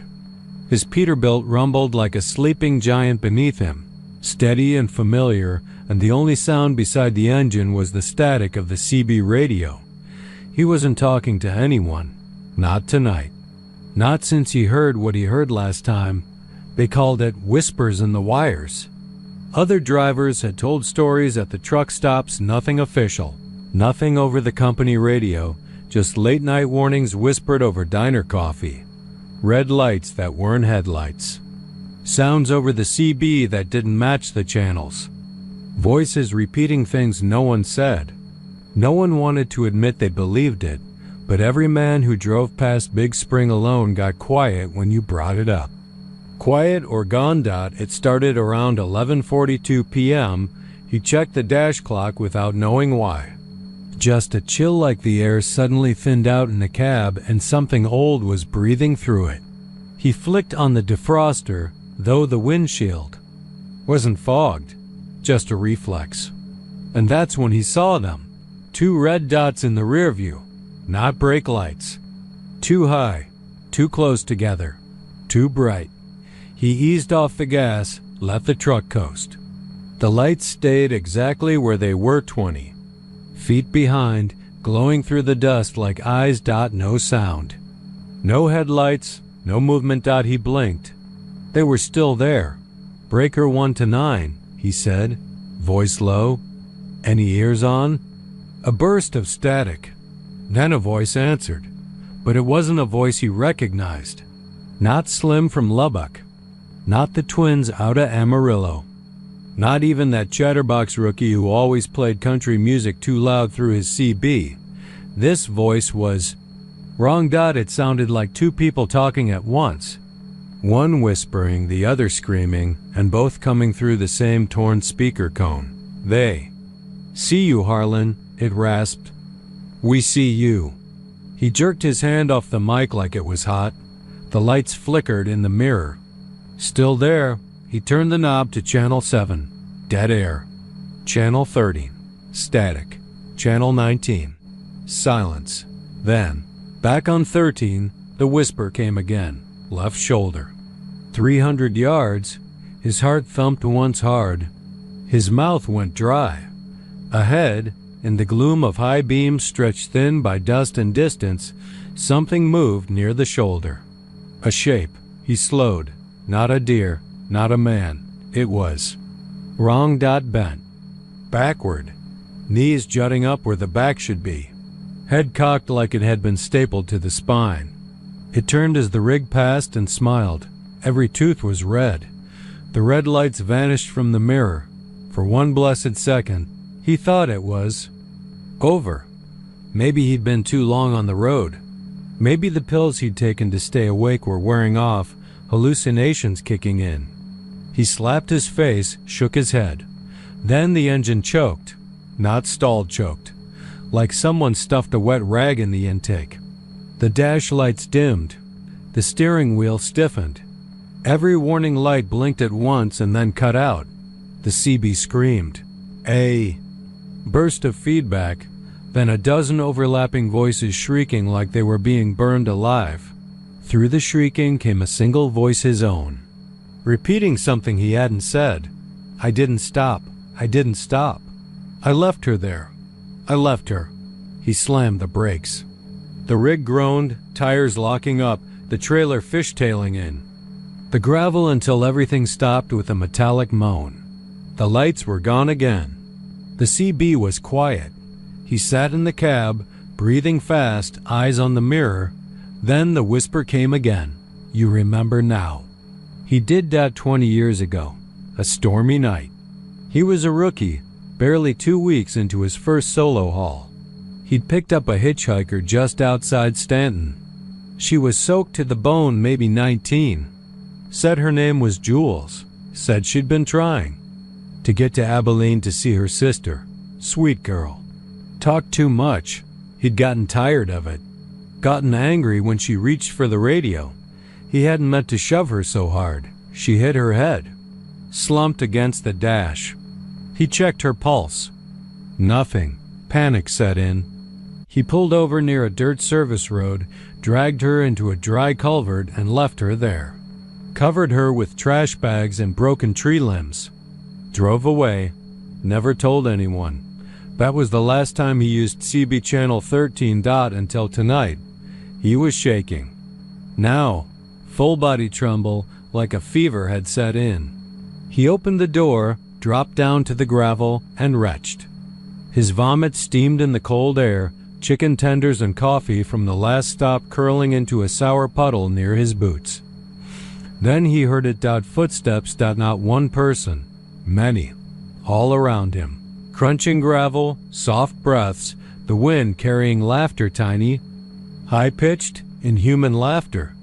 He looked up. They surrounded the truck. Figures. Bent. Broken. Their eyes glowing red.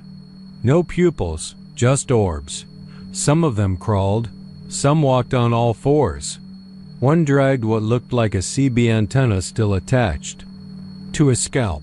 He stumbled back into the cab, slammed the door, locked it, jammed the keys in. Nothing. No power. No engine. The radio hissed. Breaker, breaker, Harlan. We see you now. We all see you now. The mirror cracked on its own. A spiderweb of fractures danced across it as if struck by a tiny hammer from the inside. He looked through the windshield. She stood there. Jules. Still 19, still soaked. But her face was wrong, half smashed, skull dented, one eye drooping loose in the socket. She smiled. Then she opened her mouth and red light poured out. His cab filled with it. Warm at first, then burning. His eyes stung. His skin peeled. He screamed as the sound rose, louder than a jet engine, louder than hell. The next morning his truck was found 20 miles down the highway, parked neatly on the shoulder. No driver. No sign of struggle. Engine cold. CB radio melted to slag. Only thing left was a red smear on the driver's seat and 3 words scratched into the inside of the windshield. I see you. They say you can still hear him screaming sometimes. If you're driving that stretch of 87 near Big Spring and you tune to channel 13 after midnight, you might hear him begging, whimpering, pleading not to be taken back, not to be shown again, but it's too late. The red lights are always watching, and once they find you, they never look away. They say she screamed for hours. It was a Sunday, summer 1998. A little after 3 a.m. at a gas station off Route 385 near Odessa, the kind of place that looked forgotten even when it was open. Desert all around it, nothing but scrub and sand, and a wind that could skin your ears if you stood in it too long. The station was called Midland Mart back then, a crumbling concrete block with a single canopy covering 8 pumps. Pump 6 sat at the far end, closest to the back fence, where the floodlights never quite reached and the gravel lot sloped down into shadows. A Fay, Silver Crown Victoria pulled in and parked beside Pump 6. The car didn't fuel up, didn't move, just idled for a bit, then went quiet. Witnesses say the driver, a pale man with a long face and thick glasses, got out and went inside. Bought a pack of American spirits and a cherry Coke. Chatted with the clerk about the heat, nothing strange. Then he left. That's when the screaming started. It wasn't a fight, and it wasn't the TV. Customers in the store heard it first, low and muffled, like a coyote trapped in a pipe, then louder. Raw, panicked, like lungs tearing. People ran out to see the woman pounding the inside of the Crown Vic's trunk, fists banging under the metal. Whole car shaking. Nobody opened it. That's the part no one talks about. 5 men stood around that trunk and didn't do a damn thing. Not even the store clerk, who came out holding a tire iron but didn't raise it. The driver wasn't anywhere. Gone. Just vanished. Then the screaming stopped. Not faded, stopped. Like someone had cut a wire. Sheriff's deputies showed up an hour later. They popped the trunk. It was empty. No blood. No marks. Nothing but a woman's torn fingernail jammed into the trunk lining and a long dark hair coiled, like a noose around the spare tire. The car had been stolen 2 days earlier out of Amarillo. The driver? Never found. The station shut down 3 years after that. Midland Mart was bulldozed and replaced by a 24-hour Circle Z, sleek and new, with LED lights and surveillance cameras at every pump. But Pump 6 stayed where it was, same spot, same strange shadow falling just shy of the security light. People still used it, of course. Nothing strange at first. But then the reports started again. It began with a whisper. Drivers long haul. Truckers mostly would stop to fill up. They'd swipe their cards, lean back against the rig, and that's when they'd hear it. From the back. Always from the back. A sound like something sliding against metal. A breath. A voice. Let me out. Not loud. Not dramatic. Just calm. Desperate. Over and over. Let me out. One guy swore he popped his trailer. Latch mid-fill because he thought he had a stowaway. Another claimed he heard scratching from his trunk so loud it drowned out the pump chime. But when they looked, nothing. Then it escalated. First, it was just sound. Then people started feeling things. A hand brushing the back of their neck.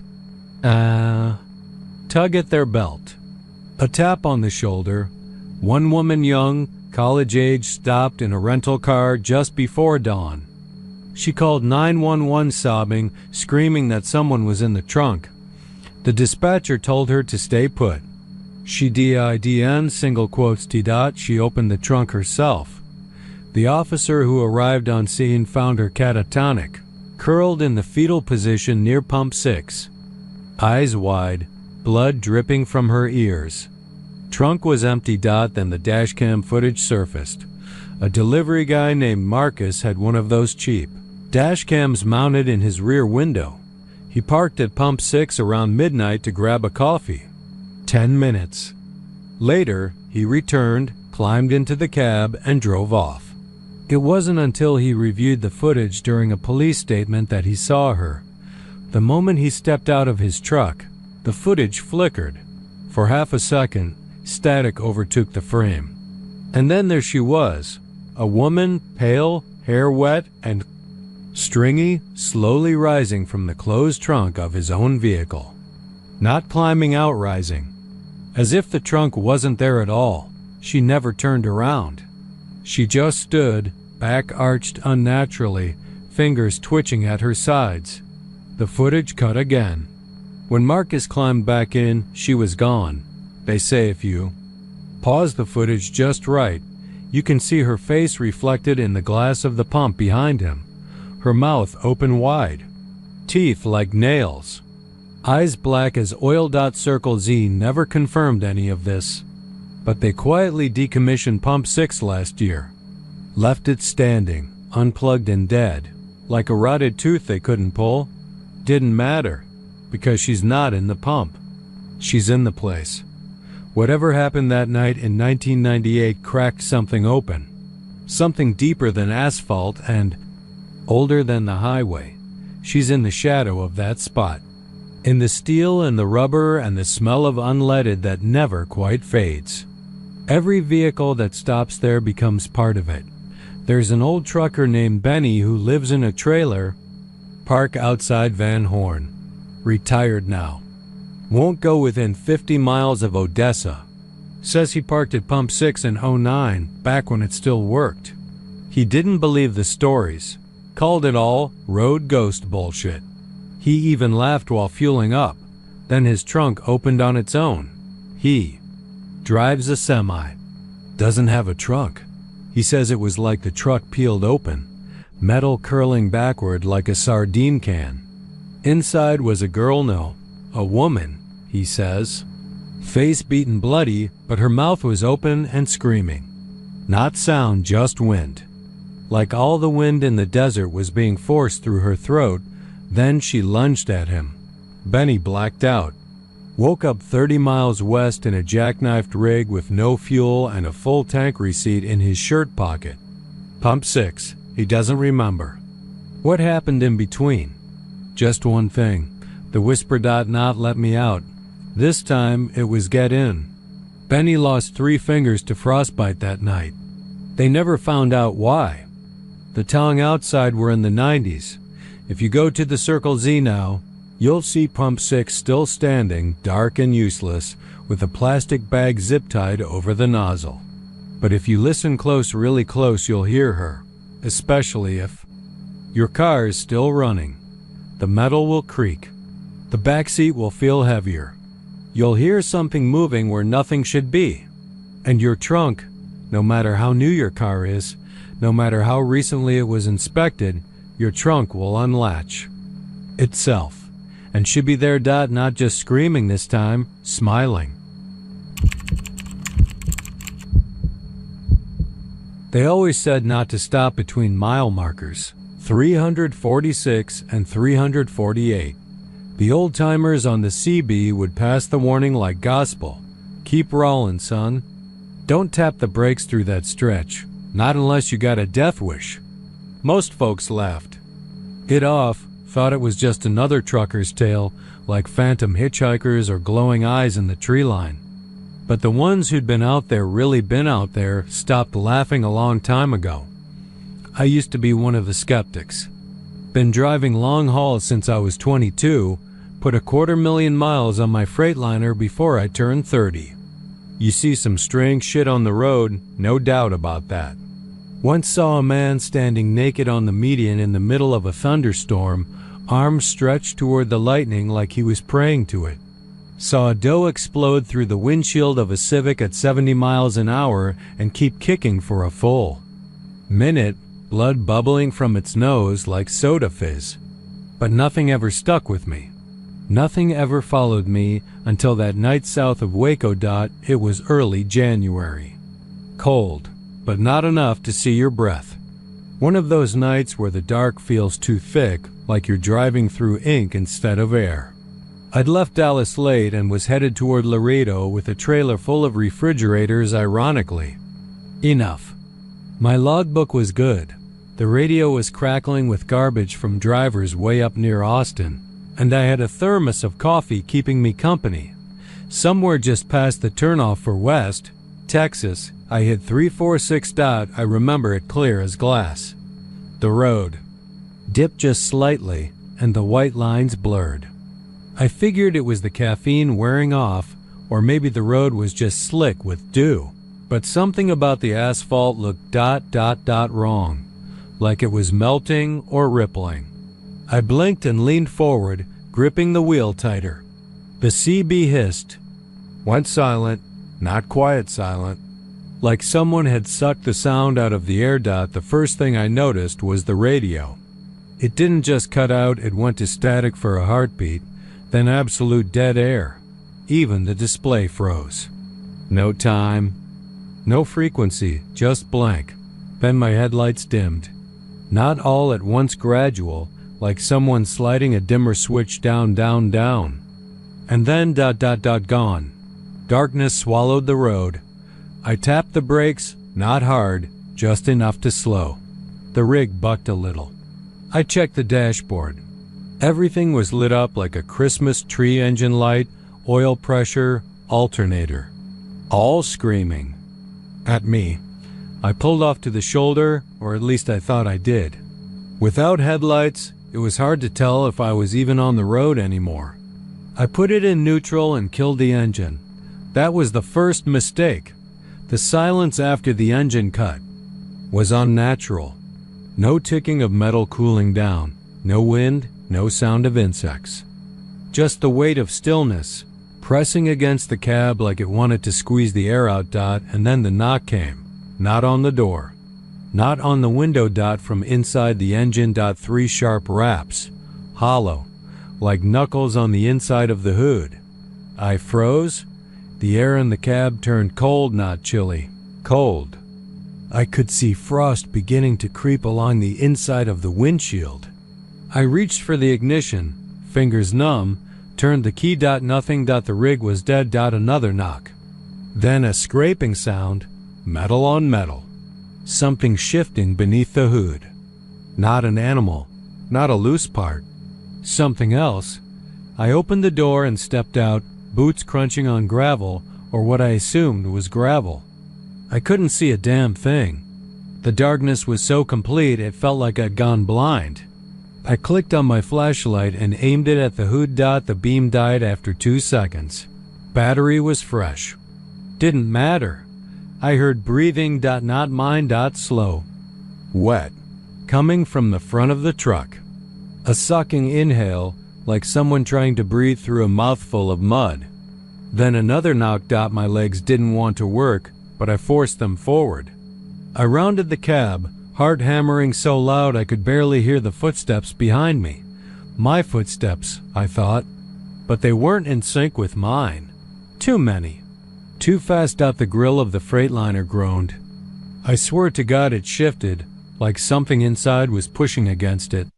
I raised my hand, ready to lift the hood and take a look, even though every fiber in my body screamed not to. But then the knock came again. And this time, a whisper followed, "Let me out." I stumbled back, tripped, fell hard on my ass. The gravel wasn't gravel, it was too smooth, too cold. My hand landed on something wet. I looked down and saw it was oil, thick, black, but it was moving, crawling along the ground like it had a mind of its own, slithering toward me. The door of the cab slammed shut. I didn't touch it. And then the truck started on its own. Light still dead, but the engine rumbled to life, smoother than it had in weeks. The dashboard lit up like new. The frost melted instantly. The oil on the ground hissed and vanished. I stood up, heart in my throat, and backed away. The cab door opened, slowly, waiting. I should have walked away. I should have run, but I got in. I don't remember the rest of the drive. I only know I was in Laredo by sunrise, parked at a love station.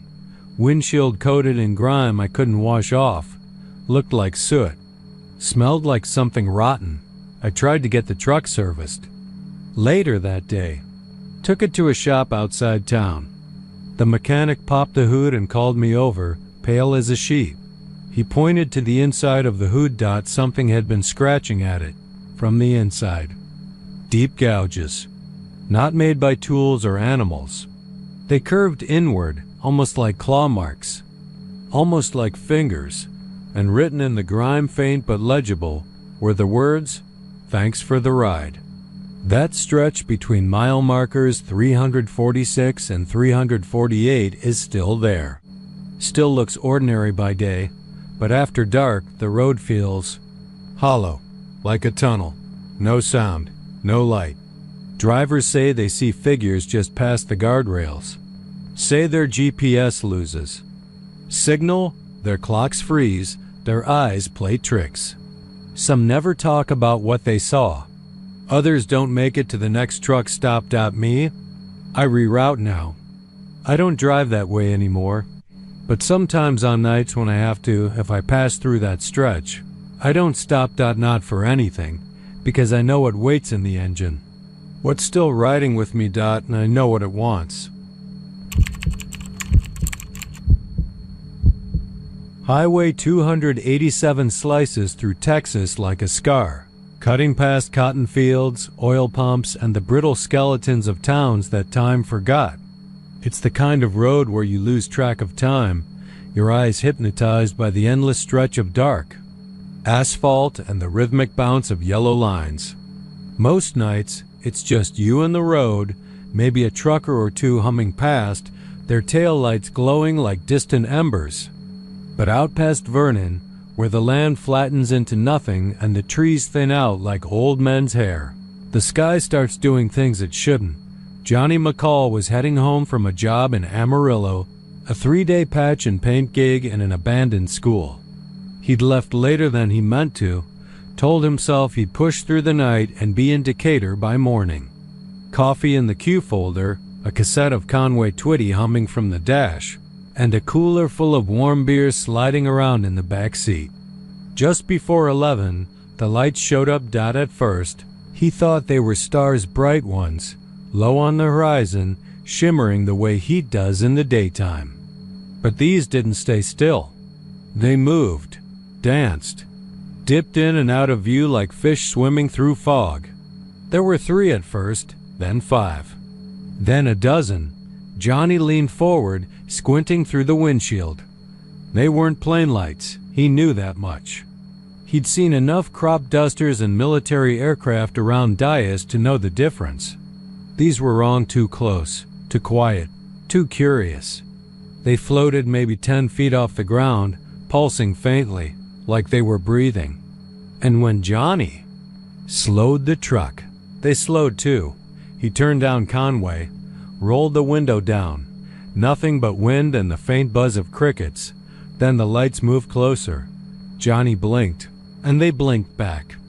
That's how it felt anyway, like they knew he was watching. Like they wanted him to. He told himself to keep going, to just gas it and ignore them.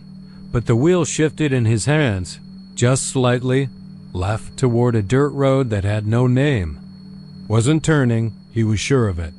But the truck drifted like it had been caught in a current, and the lights welcomed him. Down the dirt road, the darkness thickened. The lights floated ahead of him now, bobbing just above the cracked earth. Like will-o'-the-wisps, Johnny's mind spun. He thought about his Uncle Ray, who swore he'd once seen a ghost cow in these parts. About the stories old farmers told in back booths at diners about lights that lured men off roads, about things in the dirt that didn't stay buried. He laughed to himself. Then the truck died. No sputter, no cough, just dead. The cassette slowed to a crawl and then nothing. The lights didn't vanish, they got closer. Johnny reached for his flashlight in the glove box. It clicked on for half a second, then fizzled. He sat still, holding his breath. The lights were at the hood now, floating, humming, pulsing like jellyfish. One of them touched the windshield. No sound, just a soft glow pressing against the glass. Johnny felt heat on his chest, like he was sitting too close to a fire. He turned the key again. Nothing. Then the whispers started, not from outside. From the vents. From the back seat. From the glove box. Not words, just sound. Sliding, slithering, like something oily being dragged across skin. He opened the door and stepped out. The ground crunched beneath his boots. The lights moved away from the truck, deeper into the field, pausing like they were waiting for him. Followed. He couldn't say why. Maybe it was the warmth. Maybe it was the silence. Maybe it was something in the lights that reminded him of the hospital room where his mother had died. Soft, glimmering still, the field stretched on forever. No fences, no barns, no trees. Just him and the lights. They guided him in slow curves, deeper and deeper until the truck vanished behind him. He tried to turn back. His legs didn't respond. Not like they used to. It was like walking in a dream, no weight, no control. The lights slowed, surrounded him in a circle, then dimmed. Darkness returned, like a blanket pulled over his head. He was alone. And then he wasn't. The thing that emerged from the dirt wasn't a person. It had fingers, yes, but too many. Its face twitched, searching for a shape, like it couldn't decide who to be. Johnny tried to scream, but the sound never made it out. The lights flared once more, and he saw it clearly. It had his face, and it smiled. When Johnny McCall's truck was found 3 days later, it was parked neatly on the shoulder of 287 near Vernon. Keys in the ignition, no sign of damage, no tracks leading away. Inside the cab, the driver's license sat on the dash, but the face in the photo didn't quite match the man they found. Wandering near Childress a week later, barefoot and covered in dust, mumbling about lights and dirt and things that wear your skin. He wouldn't sleep indoors anymore, wouldn't eat food if it cast a shadow, and when asked where he'd been, he'd just whisper the same thing over and over. They didn't want to kill me. They wanted to remember me. Sometimes at night, drivers on 287 see the lights. They think it's a trick of the eye, or headlights. Or drones. But if you stare too long, if you slow down and squint real hard, the lights will stare back. And if you follow them, well, not. Unless you're ready to meet something that wears your face better than you ever did. The rest stop sat just outside Guthrie, Texas, smack in the middle of nowhere, where the mesquite brush gave way to hard-packed red dirt and silence thicker than molasses. Route 82 cut across the scrubland like a scar, the kind of highway one takes unless they're headed somewhere they ain't supposed to be. It was late October when I stopped. Cold for Texas, the kind of chill that bites through denim and settles into your bones. I'd been driving all night, my rig loaded with sealed barrels marked for a research facility up near the Panhandle. The manifest said organic compounds, but the placards on the drums said hazmat, and I'd been in this business long enough not to ask questions. I needed a piss, a smoke, and something cold to chew the taste of diesel out of my mouth. The rest stop had the usual a squat concrete building with peeling beige paint, 2 busted vending machines, and one of those old ice dispensers outside, the kind with the faded penguin on the front and metal doors that never quite closed right. The parking lot was empty, not a soul in sight, just the desert wind hissing through the cracks. I lit a smoke and stretched my legs, bones popping like popcorn in a skillet. That's when I noticed it. The ice machine was humming, not loud, not broken, just steady. But the thing looked ancient. Rust stained the bottom edges like dried blood, and one of the hinges hung loose, bobbing in the breeze. There was no reason for it to be running. Nobody maintained this place. The state had stopped caring sometime around 1997, but the ice? It was fresh. I opened the lid. Inside, the bin was full, packed tight with shining, clear cubes like glass diamonds. No frost, no cloudiness, not even a hint of dirt. It looked cleaner than anything in that whole damn county. I reached in and grabbed a handful, letting it roll through my fingers. Cold, sharp, too cold. The burn lingered on my skin like dry ice. Even after I let go, that's when I saw it. A cube, slightly larger than the rest, nestled near the bottom. Something inside it. Not air, not dirt. An eye. Round, pale. Human. It was staring straight up. Through the ice, wide open and unblinking. Veins spiderwebbed around the iris like red cracks. The pupil dilated when I held it up to the light dot. It blinked. I dropped the cube and stumbled back, nearly slipping on the wet concrete.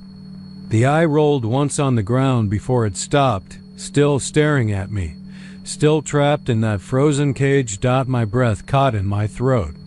I looked around, half expecting someone to jump out and yell, "Gotcha!" But there was no one. Not in the bathroom, not behind the machines, not even another truck on the horizon. Just me, the wind, and that humming machine. I crushed the ice with my boot. It cracked once, then again, then split open with a hiss like a snake. The eye rolled out, wet and red, trailing something stringy. Nerve endings, maybe. I couldn't tell. It twitched once, then stopped. I backed away fast, half jogging to my truck. But the machine kept humming. Even as I slammed the door and turned the key, the hum didn't fade. It grew low at first, then deeper. A vibration, like the kind that creeps into your chest and makes your teeth ache. The lights on my dash flickered. Then the AC kicked on by itself. The vents blasted out freezing air, ice cold, biting, thick with the scent of ammonia and something else. Something wrong. I shut off the engine, still humming. The ice machine was louder now, a rattling undercurrent beneath the hum. It sounded like something moving inside. Something heavy, wet, like meat sliding across tile. I had to look. I don't know why. Some part of me needed to be sure. I climbed out and walked back. The wind had died. The desert was dead still. The ice machine was vibrating. The lid rattled. I lifted it. There was no ice. Just water. Murky, pinkish water lapping near the brim. It stank of rot and bleach. And deep down, barely visible beneath the surface, something moved. A hand, bloated, pale, fingers twitching just beneath the slush. I dropped the lid and ran. Didn't stop till I was in the cab, key twisted, wheels spinning gravel. I didn't look back, not that night. But I never took Route 82 again, not until I met Frankie Bell. Frankie was a long haul out of Albuquerque, old-timer. Had a patch on his shoulder that said, Vietnam, 69. We met up at a truck stop outside Wichita Falls months later, swapping bullshit and bad coffee. I brought up the Guthrie rest stop, figuring maybe I dreamed it all. Too many hours behind the wheel, not enough sleep. But when I said, ice machine, Frankie stopped chewing. You saw it, he said. Not asked, said. I nodded. He reached into his coat and pulled out a cube, wrapped in plastic. Frozen stiff. Inside, a tooth. A human molar. Same damn thing, he muttered. 6 years ago. Broke one open. Still had the root on it. My dentist said it was fresh, like it had been yanked that morning. I asked him why he kept it. To remind me I wasn't crazy. He leaned close. They feed it. Who? The folks who disappear? You see the missing posters? People vanish out there all the time. Not just hitchers. Cops. Surveyors. One lady from Austin said her husband went out to get ice for their cooler and never came back. She waited 3 hours before calling the police. They found his truck running, door open, wallet on the dash. But no prints, no blood, just water all over the parking lot. He swallowed hard, and they say the ice is always fresh. I left that night and never looked back. But sometimes, late at night, when the rig's AC kicks on by itself, and the air gets colder than it should, I swear I hear humming. And if I check the freezer, sometimes I find a cube that doesn't look quite right. One had a fingernail in it. Another had what looked like cartilage. Don't break them anymore. I just drive and pray I never run out of ice. You had to drive at night if you wanted to make any money. That's just how it worked. The heat in Texas was cruel and the summer simmered off the blacktop until your mirrors warped like liquid, and if you didn't run dark, you spent half. Your haul on ice and diesel, so Harold ran nights. Been doing it since '91, long before the digital logs and GPS tattletales and sleep regulation apps. He knew the back roads, the choke points, the trucker bars that still served eggs after midnight, and which rest stops had vending machines that didn't spit back quarters. He also knew which stretches of highway made the hair on your arm stand up without warning. Didn't mean he turned back, though. Just meant you turned the music up a little louder, cracked the window even when it was cold, and kept an eye on the mirrors. This particular run had him rolling south out of Denton, trailer full of feed and fertilizer, the kind that stank up. Your cab if the plastic lining wasn't sealed right. He'd done the run dozens of times. Cut through Decatur, past Jacksboro, then east toward the smaller towns where the gas stations closed at dusk and the only lights were porch bulbs hanging from rusted chains. He started hearing the noise somewhere past Breckenridge. The sky had that moonless pitch, the kind that made your headlights feel too bright and not nearly enough. His FM was cutting out.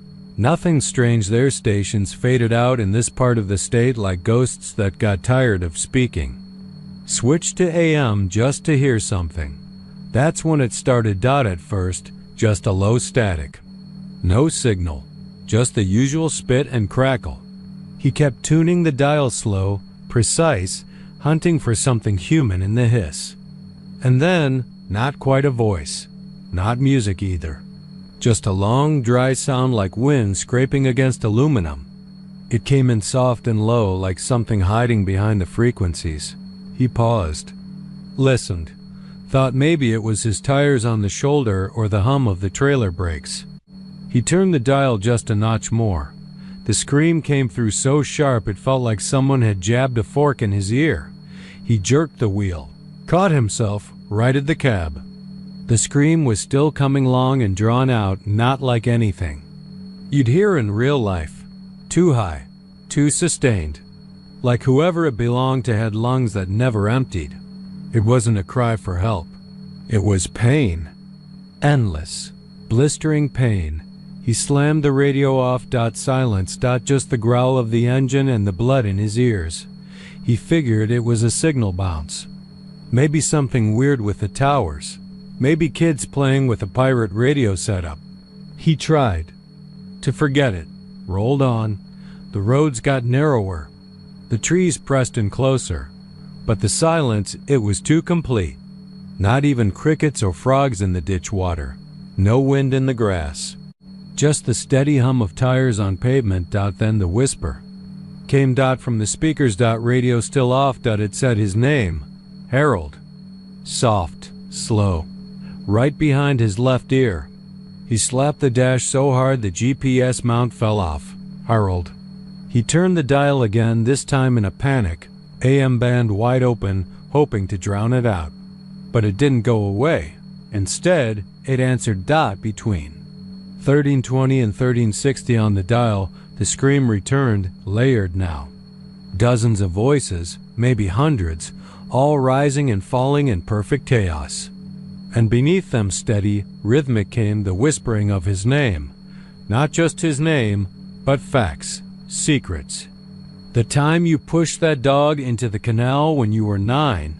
The lie you told on the application in '84. The pills you still hide in your glove box. He pulled over. Right there on the shoulder, dust rising like smoke. Around his tires. He jumped out of the cab, trembling. Cold sweat soaking his shirt. The highway behind him was black and empty. Ahead, just a curve into thicker trees. His hazard lights blinked into the void. He walked around to the front of the rig. Bent over. Dry heaved. When he climbed back in, the cab smelled wrong. Like rotting sugar or meat left too long in the sun. The radio was still off, but the screams kept coming. He pulled the fuse, yanked the whole thing out. It didn't stop. It didn't need the radio anymore. That's when he saw the shape in the mirror, something in the sleeper. Curled into the dark where the dome light didn't reach. It didn't move, just watched. He didn't stop again that night. Didn't sleep either. By the time he reached the depot, the sun was rising and his hands were shaking too hard to sign the drop papers. The dispatcher took one look at him and called someone to help unload. He didn't say anything. Didn't need to, because he already knew what he'd do. He'd drive again that night. Same road, same time. He had to, because the whisper had promised it would keep going, that it would follow him into daylight, into his home, into his dreams. Unless he came back, unless he listened. Others know the route. Ask around at the right. Rest stops and you'll hear versions of it. Different voices, different names, but always the same time, after 2 o'clock. A.N. Always on aim. Between stations. Some truckers carry tinfoil-wrapped radios now. Some keep the whole AM band disabled.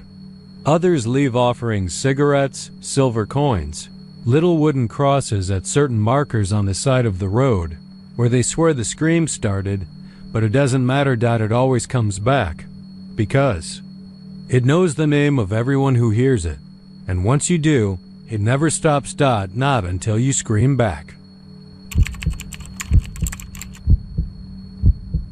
The rain started just past Lubbock, a Texas kind of rain that doesn't just fall, it takes the sky down with it. It hammered the windshield of Darrell Croft's Freightliner with a furious rhythm, wipers squealing, barely keeping up. He'd been running hauls for over a decade, crossing 48 states and sleeping more nights in truck cabs than beds. But lately, something felt off. Roads were lonelier, the radio quieter, like the world had hollowed out a little and left him rattling through. The shell. He was carrying a load of pressure-treated lumber bound for a new housing development outside of Corpus. It was after 2 a.m., and he was somewhere south of Post, Texas, riding a dark stretch of Highway 84 where even the cell signal went to die. He hadn't seen another rig in miles. No headlights behind, nothing coming toward him. Just the storm, and the whisper of tires over wet blacktop. Then she came through the CB. Breaker, breaker, a voice crackled, soft and female. You there, big rolling south on 84? Darrell frowned. Channel 19? Always left it on, but nothing had come. Across it for hours. He reached for the mic. Yeah, this is Croft. You talking to me? Static. Then the voice came again, clearer this time, as if she'd leaned in closer to whatever microphone she was using. You've got a jackknife semi blocking the road, 3 miles up. I'd suggest taking the next left. County Road 312. Safer that way. Darrell blinked. He didn't recall any jackknife alerts. No flares, no warnings. But maybe it had just happened. He slowed down, peering through the wipers, then eased the mic back up. You local? I don't see anything about that on the GPS. Her voice returned, almost too calm, like molasses over gravel. I'm not on GPS. Trust me, Croft. You don't want to see what's up ahead. Take the left. You'll be safe. The CB cut to static again. He looked out through the storm-blurred windshield. There was a left up ahead. Just a narrow gravel road snaking off through cotton fields. No signage. Just a white reflector post. At the corner, like a warning finger, he hesitated. Then turned. The road was bumpy, winding between open fields and occasional tree lines. Potholes jostled the rig. Water pooled in low spots and the smell of wet dirt crept through the vents. He kept expecting the woman to come back on the radio, maybe tell him where this road led. But silence hung heavy. After 15 minutes, the gravel turned to cracked pavement. He passed an old mailbox so rusted the address was unreadable. Then a house, or what was left of one, caved in, roof eaten away by years of sun and rot. Windows like blind eyes. Another mile on, he saw a town sign, warped, splintered, barely standing. Welcome to Jasper Hollow. He pulled the rig. To a stop, Jasper Hollow wasn't on his map. Not on the GPS either. And yet here it was. 3 blocks of empty buildings. A feed store with shattered windows. A church with one door swinging in the wind. Street lamps long dead. The town was quiet, but it wasn't abandoned in the way old places usually are. It wasn't overgrown. It wasn't reclaimed by nature that it looked preserved. Like someone had pressed pause on time. He keyed the mic. Hey, you still there? Voice on the CB? I took the road like you said. Nothing. Look, I'm in Jasper. Hollow. I don't know what's going on, but this place looks like a movie set. Still nothing. Then, finally, her voice again. Soft, almost whispering. Stay inside the cab. Daryl. Don't leave the rig. It's not safe after they hear the brakes. What? He asked, frozen with the mic in his hand. Who's they? But she was already gone again. Something moved in the rear view. Mirror. He caught it in the edge of his vision, shadowy figures stepping out from behind buildings. At first, he thought it was a trick of the stormlight. Then another appeared. And another. Shapes. Dozens. Maybe more. They weren't walking like people. They twitched and swayed like marionettes on loose strings. No faces. No eyes. Just forms. Their outlines shimmered like heat waves. He threw the rig into reverse. Tires spun in the mud-slicked road. The figures moved closer. Then, from his CB, her. Voice again, but this time urgent, sharper, almost panicked. Don't back up. Don't run. Shift to drive. Take the alley behind the pharmacy. Now. His heart raced. He obeyed, steering forward down the narrow street. He spotted the alley barely wide enough for his rig and turned in, mirrors scraping brick. The shadows didn't follow. They just stood there, heads cocked, watching Dot as he squeezed through the alley. He passed a wall plastered with missing persons posters, dozens of them. All faded, soaked, but strangely untouched by the storm. He saw a name that froze his blood, Greg Hollenbeck. Missing since 1986. Last seen, Highway 84, Lubbock County. Hollenbeck had been an old-timer at his first trucking gig. Drove a Kenworth. Vanished one summer night mid-haul. No one ever found the truck. Or him. The alley spit him out onto another road, this one newly paved. No rain here, no lightning. Just still air. And then he was back on Highway 84, as if the detour had never happened. The clock on the dash read 2:06 a.m., same as before. He hit the gas. Breath caught in his throat. He never told anyone, not his dispatcher, not his daughter, not the other drivers at the truck stop in Bastrop who asked why he looked like he'd seen a ghost. But he kept the CB on, every night, waiting for her voice. She came back a month later. Different part of Texas. Different storm. Same voice. Breaker. Breaker, this is Route Angel. You there? Westbound on 105? He didn't answer. He pulled over instead, trembling, and turned the radio off. But some drivers still listen. They hear her. She sounds real. She knows your name, your cargo, your route. She gives you directions, tells you how to avoid crashes or bypass roadblocks. She even knows places you swear you've seen in childhood memories. Some drivers say, she's an angel. Others say she's trying to bring you home. But not the kind of home you want. No one knows where she transmits from. Her voice doesn't match any dispatcher. Her routes don't show on maps. Her towns don't exist anymore. Some haven't for 50 years. But when she speaks, drivers listen, and the ones who follow her, they don't come back, except maybe in photos. Nailed to old wood behind forgotten alleys in towns that don't exist anymore. And if you ever hear her, if she says, take the next left and you'll be safe, whatever you do, Don't. It starts with a crack of thunder sharp enough to rattle your fillings and a curtain of rain so thick it looks like the sky's pouring out its guts. That's the only time you'll ever see it at the diner, not on any map. No listing, no Yelp. Reviews, no faded road signs pointing you off Highway 59. You just drive. Caught in the sudden violence of Texas weather, windshield wipers fighting for their lives, and then, somewhere past the timber mills south of Lufkin but before the Trinity River curves east, you spot the glow dot silver, chrome bright and slick. With rain, the neon flickers blue and red like a heartbeat, humming steady through the downpour.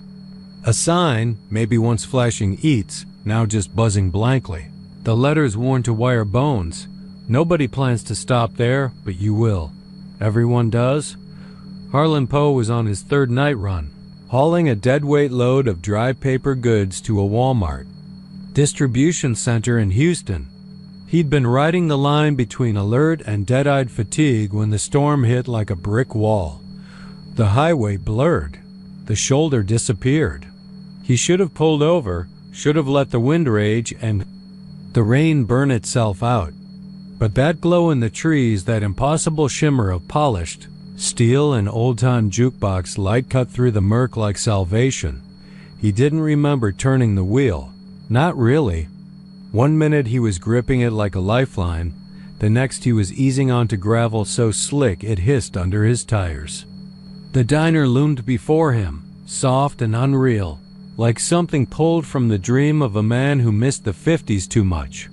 He parked beside 3 other rigs, all idling, their drivers nowhere in sight. Rain needled the roof of his cab as he climbed. Down, the world muffled under the watery roar dot inside. It was warm dot, not the sterile hum of evoque warmth, but something older like fireplace heat and stale cigarette breath. The chrome glistened with condensation, the booths red leather and uncracked, the tables clean in a way that made them seem untouched rather than maintained. A waitress stood behind the counter, blonde, bouffant, beehive style like something from a black and white sitcom. Pink uniform crisp, white apron so bright it hurt to look at. She smiled. Didn't blink. Coffee? Her voice sounded like it was coming from a radio down a well. Yeah, Harlan said, blinking the rain out of his lashes. Black. She poured without breaking her gaze. There were others. A man in a wide-brimmed hat and denim overalls sat at the far booth, stirring a bowl of chili so thick it barely rippled. A woman with nails painted the color of blood dabbed at her lips. With a napkin, her lipstick too perfect, her expression fixed. 2 teenagers at the counter shared a plate of fries, their movements too slow, too synchronized. Harlan slid into a booth, steam from the coffee curling under his nose like fingers. He took a sip. It tasted right, not good, not bad. Just right dot, and then the storm intensified. Rain pounded the windows like fists.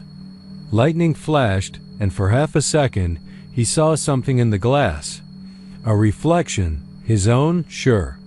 But behind him something else, something tall, gaunt, watching. He turned. Nothing there. The waitress was already approaching again. Pies. Fresh. Apple or pecan. He didn't remember ordering, but she set down a slice of pecan. Still warm. Steam curled from it like breath. On the house. He tried to ask her about the place, about the others, but his tongue stuck to the roof of his mouth like dried glue so he ate. That's how it happens. They say. Truckers who stop during the storm don't remember leaving. Don't remember pulling back onto 59 or merging south. They just wake up on the road like nothing ever happened. Only thing is, they're never quite the same. Eyes a little darker. Voices a little flatter. Always watching the sky when it clouds up, like they're waiting for the storm to call them back. But some don't wake up at all. Dispatchers get no answer. Loads go missing. Rigs are found abandoned by the side of the road, engines cold, doors unlocked, driver's seat damp like someone just stood up. And every single time, there's one thing left behind. Napkin.crisp, folded, no initials, no coffee stains.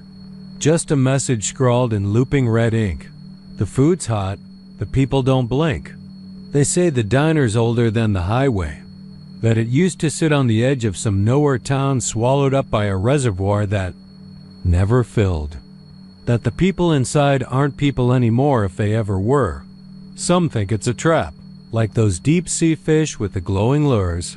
Others say it's a test, that if you eat the food, you belong to it. But a few say you can pass through if you keep your head down. Don't order. Don't eat. Don't talk. Sit. Wait. Let the storm pass. Don't look anyone in the eye. Don't ask for coffee. Don't let the waitress smile at you for too long. And whatever you do, don't answer if someone taps on the window from outside, because there's always one more seat. Always one more booth waiting for someone too tired, too lonely, too desperate to wonder why the rain only starts when they're close, and why the diner only glows when no one else is around. So if you're headed south on 59, and the clouds crack open like a broken promise, drive on. Let the rain fall. Let the thunder chase you. And if you see that silver diner gleaming in the woods, like a memory trying to crawl back into your skull, don't stop. Because when the rain ends, it's gone. And so are the other truckers. They say the desert holds on to heat like an old grudge. South of Marfa, that heat lingers long after the sun has dropped behind the dark silhouettes of the Shainati Mountains, turning the flatlands into something closer to a kill than a landscape. That's where the road runs flat and straight, empty of other travelers after dark, except for the drivers who take the ghost loads, those midnight dispatches from a company called Ultralog Freight, which, according to every logistics database, worth a damn, stopped operating in 1996, but dispatches still go out. And truckers still take them. You don't hear about it on the CB. You don't find it on LoadSmart or DAT. It's passed by text, or word of mouth, or a slip of paper slid under a diner mug when no one's looking. Midnight pickup, just south of Marfa. Manifest blank. Trailer sealed. No questions asked.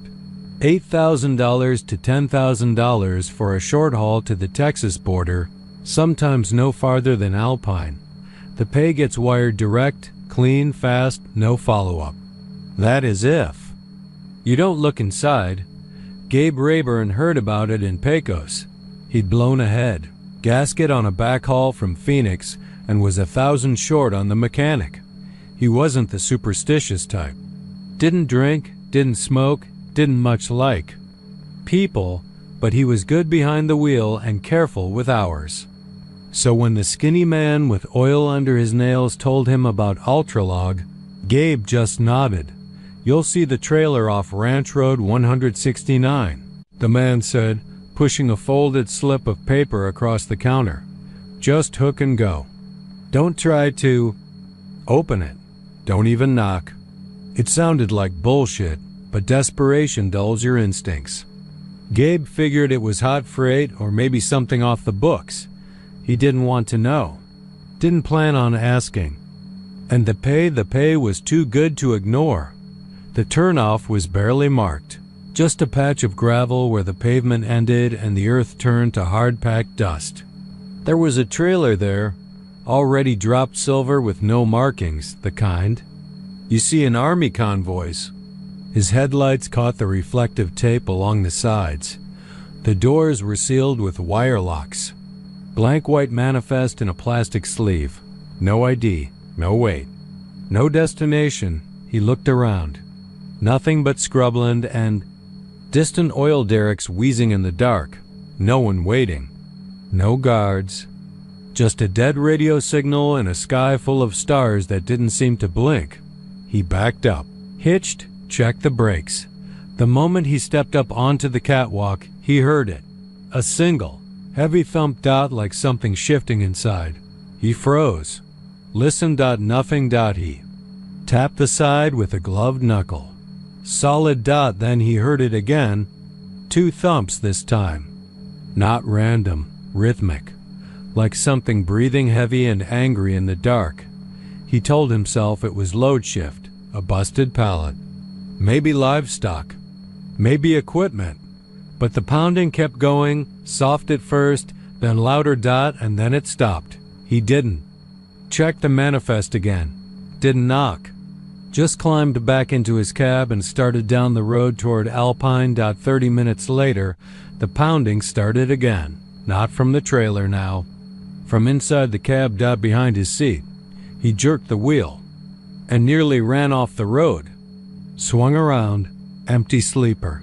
Nothing in the mirror. Nothing in the back. He was alone. Of course he was. He kept driving. The air turned cold, even with the heater on. His breath fogged the glass.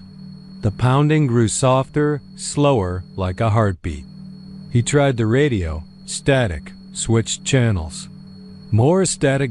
Finally, it went dead. At 2:17 a.m. He passed an abandoned way station.